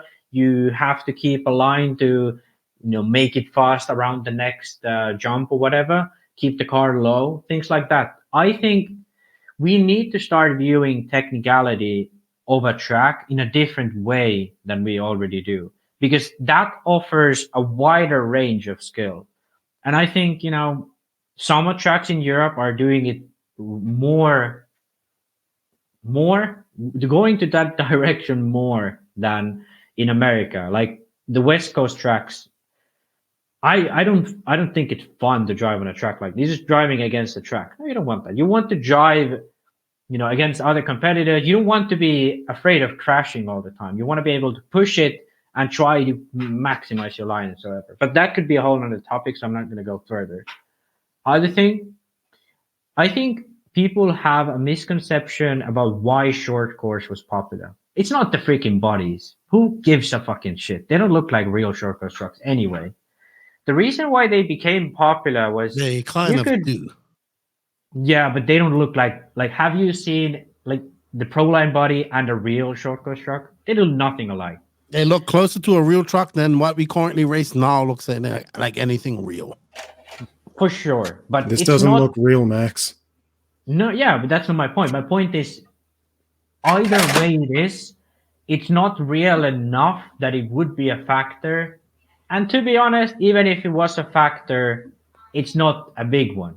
The big factor why short course was popular was because you could bash that car around the track without it breaking. You could bash into other cars without getting tangled and flipped over, which is the main issue of like buggies in 10 scale. In 8 scale, the things are heavy enough. When you hit another car, most likely you're going to be fine. You're just going to, move over a bit. If you crash, it's not going to break. The tires are so big, you can hit the pipes, you'll bounce right back. I think those two things are why short course had its popularity at one point, why people got excited about it, especially newer drivers, and what's now happening to 8 scale. It's not the realisticness of it. Just scrap that idea. The real It's thing the is able to bump each other without crashing. It's easier. It's less. You don't feel It's less nervous stressful. to break the thing. Exactly. When you're driving, you don't have to be like, oh, what? Like the car is so nervous. What if I jump this tool drive into the jump face and then the front arm fucking flies off? You don't want that. Or ball Most cup. people or ball cup. Fuck those things. You want to have fun where you're at an RC track. You don't want the thing to flip over all the time. And a lot of people, I see a lot of guys at the track who have a nitro car, and they let it run on the pit lane. They get it up to the driver's stand. It flames out, and they just yell like "fuck" and run down. I don't think many people like that. So that's why a lot of people have changed to e-buggy too. No, it's absolutely true. E-buggy is definitely e-buggy, e-truggy, plug and play. Don't have to strip shit down. That was like a eureka moment for me, because when I was running the nitro buggy for like a little bit, my friend Kevin Tran was like, "You look really stressed out." I'm like, "Shit, I am."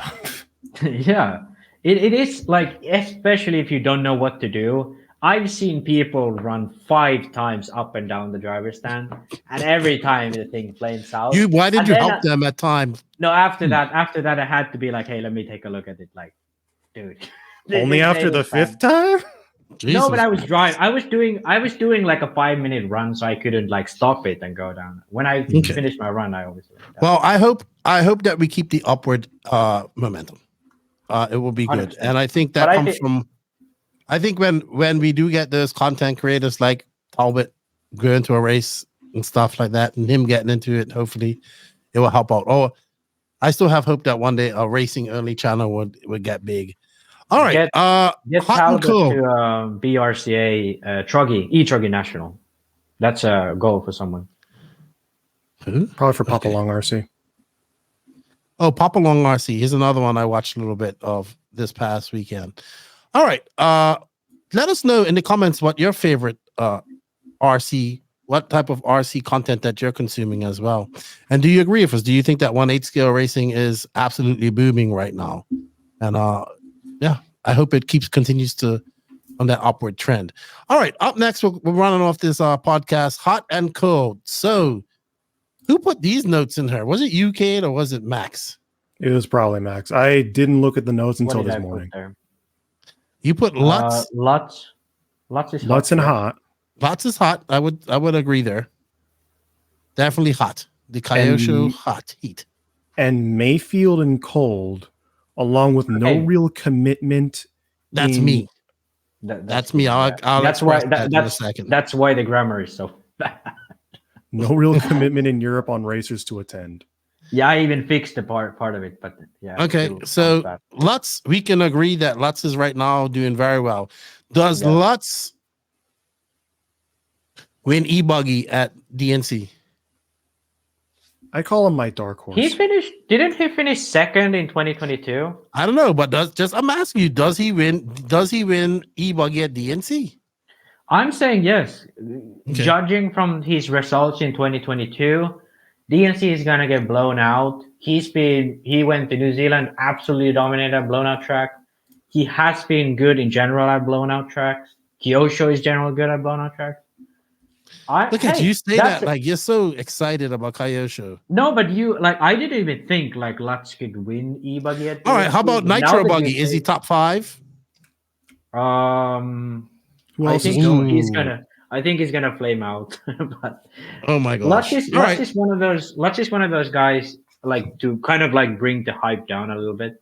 Lutz is one of those guys who you wouldn't pick him for a win, but he's always gonna be there in the fight. He But always any has to e-buggy be- race, you got him as a horse. You got him as yeah, a good it's horse. only 10 minutes, and also the way Lutz drives, it's really aggressive. He had a will good battle stay with in the front. Ronafalk in 2022 in the e-buggy. Yeah, that's what I mean. Like, What about he you? has proved himself. What about you, kid? I definitely think he's a contender, but I need to see exactly who's going. But Everybody. I definitely everyone. Yeah. Let's just put it that way. No Angaro isn't Canada- good. No Angaro. Canada- Okay. Canada's Angaro Ronafalk isn't good. going. Yeah, Probably no Angaro is boots the other either. one. Probably no boots. In that case, yeah, I'd say I could see him definitely winning an e-buggy. I could see him Boots, winning right? in Nitro Buggy too, honestly, or at least podiuming. Ooh, okay. Yeah, I could see him podiuming. I think the main issue with him in Nitro is still he makes just too many mistakes. He has good speed, but the way he drives makes him prone to silly mistakes. I don't He's have him always- in a nitro buggy at all. Yeah, me neither. And I think it's kind of like a thing that has haunted him for his whole career, because he's like all those results at Roar Nats at Worlds. He's always been like, oh, he's so fast, but just like the end result isn't always the best. And it's just, like Ongaro is kind of those guys that maybe are not at the top of the game. If Angaro went However- to DNC, I wouldn't have him into that either. All right, Yeah. and then who Really? slipped in Kyosho there? Was that you, Max? Did you want to Yeah, brag about Kyosho once again? No, but we talked about it earlier. I just kind of wanted to, So Kyosho is hot. I would agree. Kyosho is Yeah. hot right now. Yeah, I That's wanted right. to piggyback it off of Lutz, but Would you agree I there? Are you see- starting to see more Kyosho in your area, kid? Surprisingly, no. I'm actually seeing a lot more Mexican hate. It's Sparko. You did say that yeah, last that's true. podcast. Yeah, I've but seen- that's the area. It's the area, and it's northeast and southeast. Everyone who was running HB has either gone to S Works or Sparko, one or the other. Sparko. All right. So in cold, Max, you have Mayfield. You are going to piss off a lot of people with this. Mayfield. Yeah, I think, again, this is one of those, is it cold if it's colder, type of things. He's not like, if we say like Mayfield's cold, it means like he's 90 degrees from Fendis to 100 degrees, That's what cold That's a lot means of to me. difference right there, 90 and 100. It is, but Fend has also been performing much more consistently at a higher level, like winning Chuggy. I still have Mayfield winning DNC, though. Yeah, but he has won like 5 of them in a row. So I have Mayfield, Fend, Very safe. Ronafalk. Yeah, Ronafalk? No. Maybe no. It's X-ray. If he went there with like a C-Hub car, yeah. A do you C-Hub think, car made of that looks gold, the little Japanese logo on it. even if he went with an HB, I'd pick him for a top 3 at DNC. But because he's going with an X-ray, I won't. I don't think he's comfortable with that style of car yet, at least in that type of surface, even though he really is good at that type of surface. So for Nitro Buggy, correct? Yes. What about you and Max's cold on Mayfield? Okay. Well, Mayfield's kind of always been a constant. He's always there, like not just in the background, but like in the forefront of everything in terms of just like talking about drivers. But I see him sort of falling off in terms of general discussion with a lot of people these days. Everyone's talking about Brendan Rose. Everyone's talking about Fend. Everyone's talking about Ongaro and just younger drivers in general. Not many people are talking about Mayfield as much. And with this, with him being beaten by Lutz in the Motoroma? Motoroma, yeah. I think that kind of doesn't help. Wow. Kate, can you be like my voice man? Because you just fucking read my mind and said everything I would have brother. Yeah. I don't even need to like good. Lucky, so I can plunge you right now. Yeah, I don't even need to speak. So you agree with Kid completely? 100%. Yeah, that's I the whole see thing. why you feel that way, but let's not forget that this man just won a very stacked SIC and is going I into. did Come on, forget about E-Buggy. SIC. E-Buggy. He won Nitro Buggy. No, he didn't. I Brandon will Rose won it. Brandon Huh? Rose won Nitro. Brandon No, Rose sorry, won- not SIC. AMS. Sorry, AMS. Sorry. That's my AMS. point. AMS was what? 4 November. months ago? Yeah, 4 November. months ago. I can't find And- it on Live RC. Where did it go? Yeah, And the thing about AMS is that he was good there, and that's kind of my reason why I put him on cold. Because after AMS, I was like, okay, he's back. Mayfield's back. He can win any race he goes to, but it hasn't happened. He Okay. hasn't, held up to that, and that's why I think he's right now. He's a bit cool, Maybe not Okay. cold, maybe a little cool, Let me put that in the notes real quick. A little bit cool, not fully cold. All right. So my next was my A little cool. my comment was, so we just had this really great Montpellier race, right? We know that almost all the top drivers are SIC. We know they're going to be at DNC in America. We know they'll probably be at PNB following that, Silver State, and obviously the National. So we know that's happening. But here we have this great Montpellier race last weekend. We have almost every top 8-scale driver in Europe attending this race. And we have, and then there's no real commitment to the next race after that. So the next big race coming up is IBC. Ronafalk's not sure if he's going. I talked to Ongaro, he's not sure if he's going. I want these European racers to commit to a series of races that could have been, it would have been perfect, right? We would have had Montpellier, IBC, Euros coming up. Then we probably could have picked another race in between them to put into that. So for me, I want to do a European series, but I can't because these guys, a lot of these guys that went to IBC went last year. So they're not going this year. Like, well, Ronafalk's not sure and Ongaro's not sure. I think it'd be a great shame if they didn't go.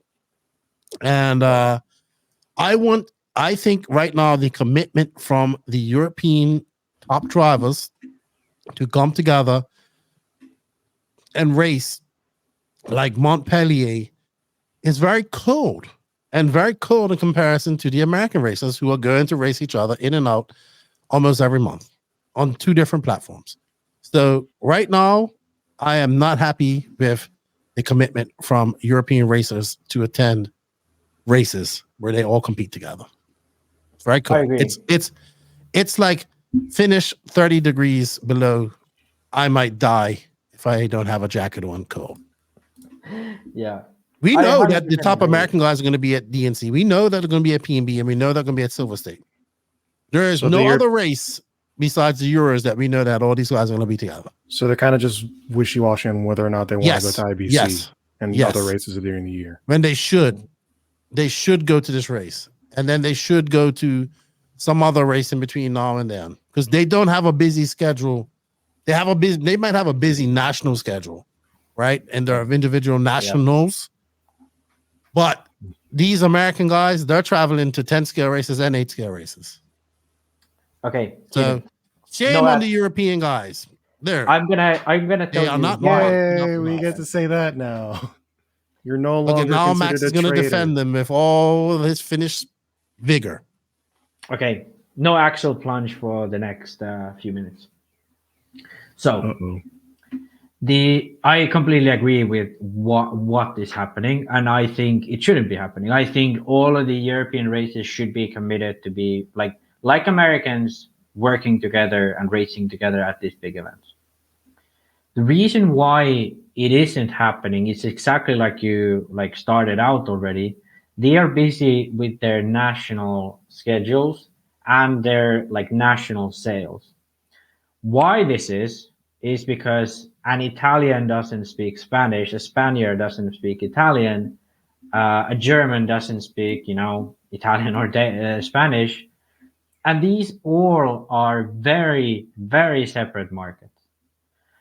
As we talked about before in this podcast, Ongaro probably makes a big amount of his, not maybe personal income, but long-term, good income through his brand Ong, which is almost 99% targeted to Italians and selling, cars and kits and option parts to Italians. Canas has his own shop in Spain, so on and so on and so on. And the language barrier between these countries is effectively the reason that it doesn't really benefit them like monetary wise to go to these races. And even some of the manufacturers don't really have benefit from these races because the coverage is so poor. But the coverage is so poor because people are not committed to this. And that's probably the big issue, because a big part of holding Europe together as a world power in many things is UK. Rallying has UK media. MXGP has UK media. Rallycross UK media. Any motorsport ever has UK media presence. And that's because they're the only nationally English-speaking country that can have the universal language broadcasted to the world. And in RC, you can't really fly out RC Racing TV to IBC. It's just too expensive. It's not monetarily worth it. That's why luckily you're going there. And I think people within, or the racers specifically, should recognize that they have also their part to play in this. They have to understand that there is a bigger thing. Like if Jeffrey Hurlings decided that he's not going to race MXGP because he wants to speak Dutch, or if rally drivers wanted to race in their own languages, own countries, spaces and market to their own countries because of their language, those series wouldn't exist. You have to come out of your comfort zone. You have to, do things for the greater good in a sense. And I'd argue that it's for the good of these drivers too to race against the best. It's not enough to just promote for your own country in RC at this day and age. It should be required by the manufacturers like X-Ray, like Associated, like any of these that 100% agree with you there. Especially on a continent where people are so tightly packed together. Exactly. I don't see the silly thing. I feel is EU is the same as EU as the union is the same as America. The difference is USA is a federal government and EU is just not a federal government, but it's getting close there. You know what? A confederation. States and countries, states in America, countries in Europe, pretty much the same thing. The difference is that the language. It's the language. That's yeah, but why you know what? We don't. You know what? You know what? We need to get over it though. We need to get over it and need to be at these 100%. Races because 100%. Because it could be this race. Then I would, so it used to be like they would go to Montpellier. They go to. IBC has been a popular race they went to. Obviously, there was Neo that they went to. They had the Biddy Design races that they went to, Buggy Land. So there are the races out there. They just need to go, right? Stop being wishy-washy about it and go. And you know what? Kudos to the American racers. They are going, they are attending, they are making a series. By the way, we forgot to talk about it last week, but we got actually asked about our series from some of the intermediate drivers. So I need to get some graphics made up. We need to probably make a Facebook group or something like that for that, so people can keep track of that. But yes, right now I feel that the commitment from the European racers to commit to a group of races where they all race together in Europe, very cool. And America is very hot right now. Go USA!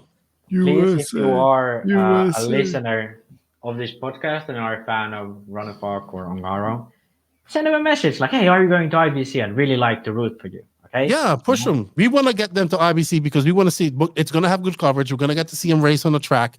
That's awesome. Mm-hmm. Who's doing the coverage? Provided great racing last year.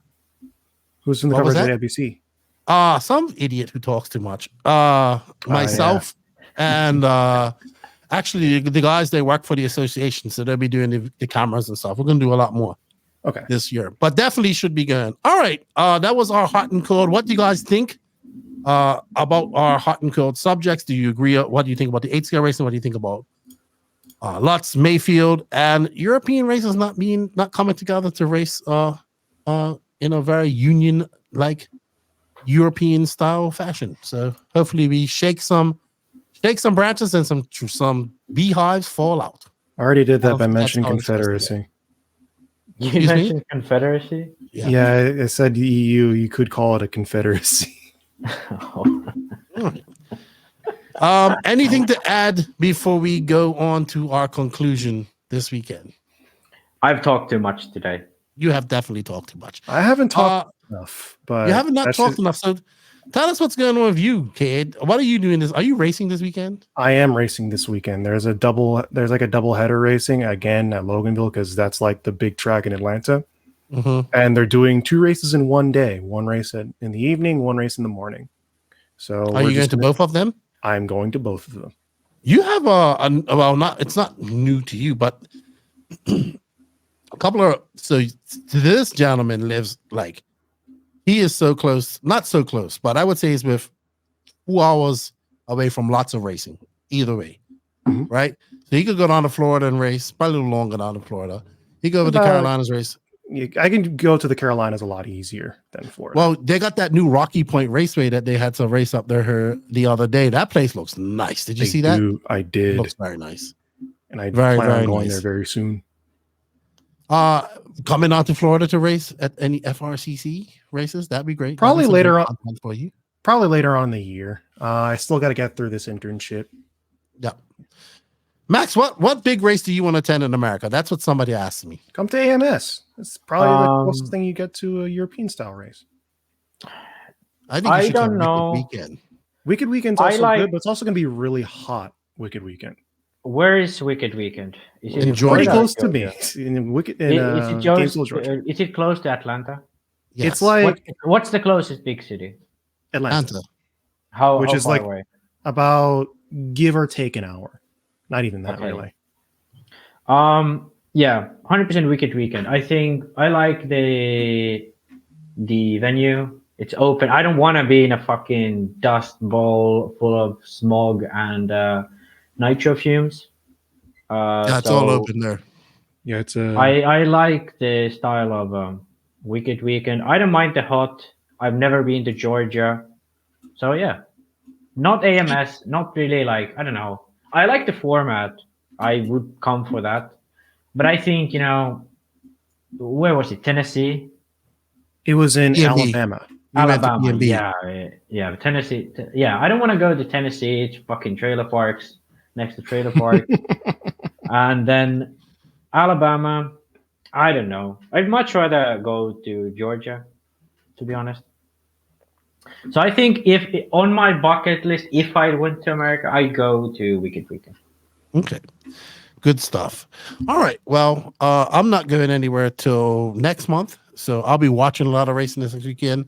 We're doing some virtual coverage probably this weekend. And the next, we're testing out. So that's about all. If you guys do want to watch some racing this weekend, FTC. What else do we have going on this weekend? We have FTC. And I think that's the big race going on. Oh, FRCC, which I will be sharing as well. FRCC Sundancers, so 2 coasts going at it, Florida and California. No, Arizona, sorry.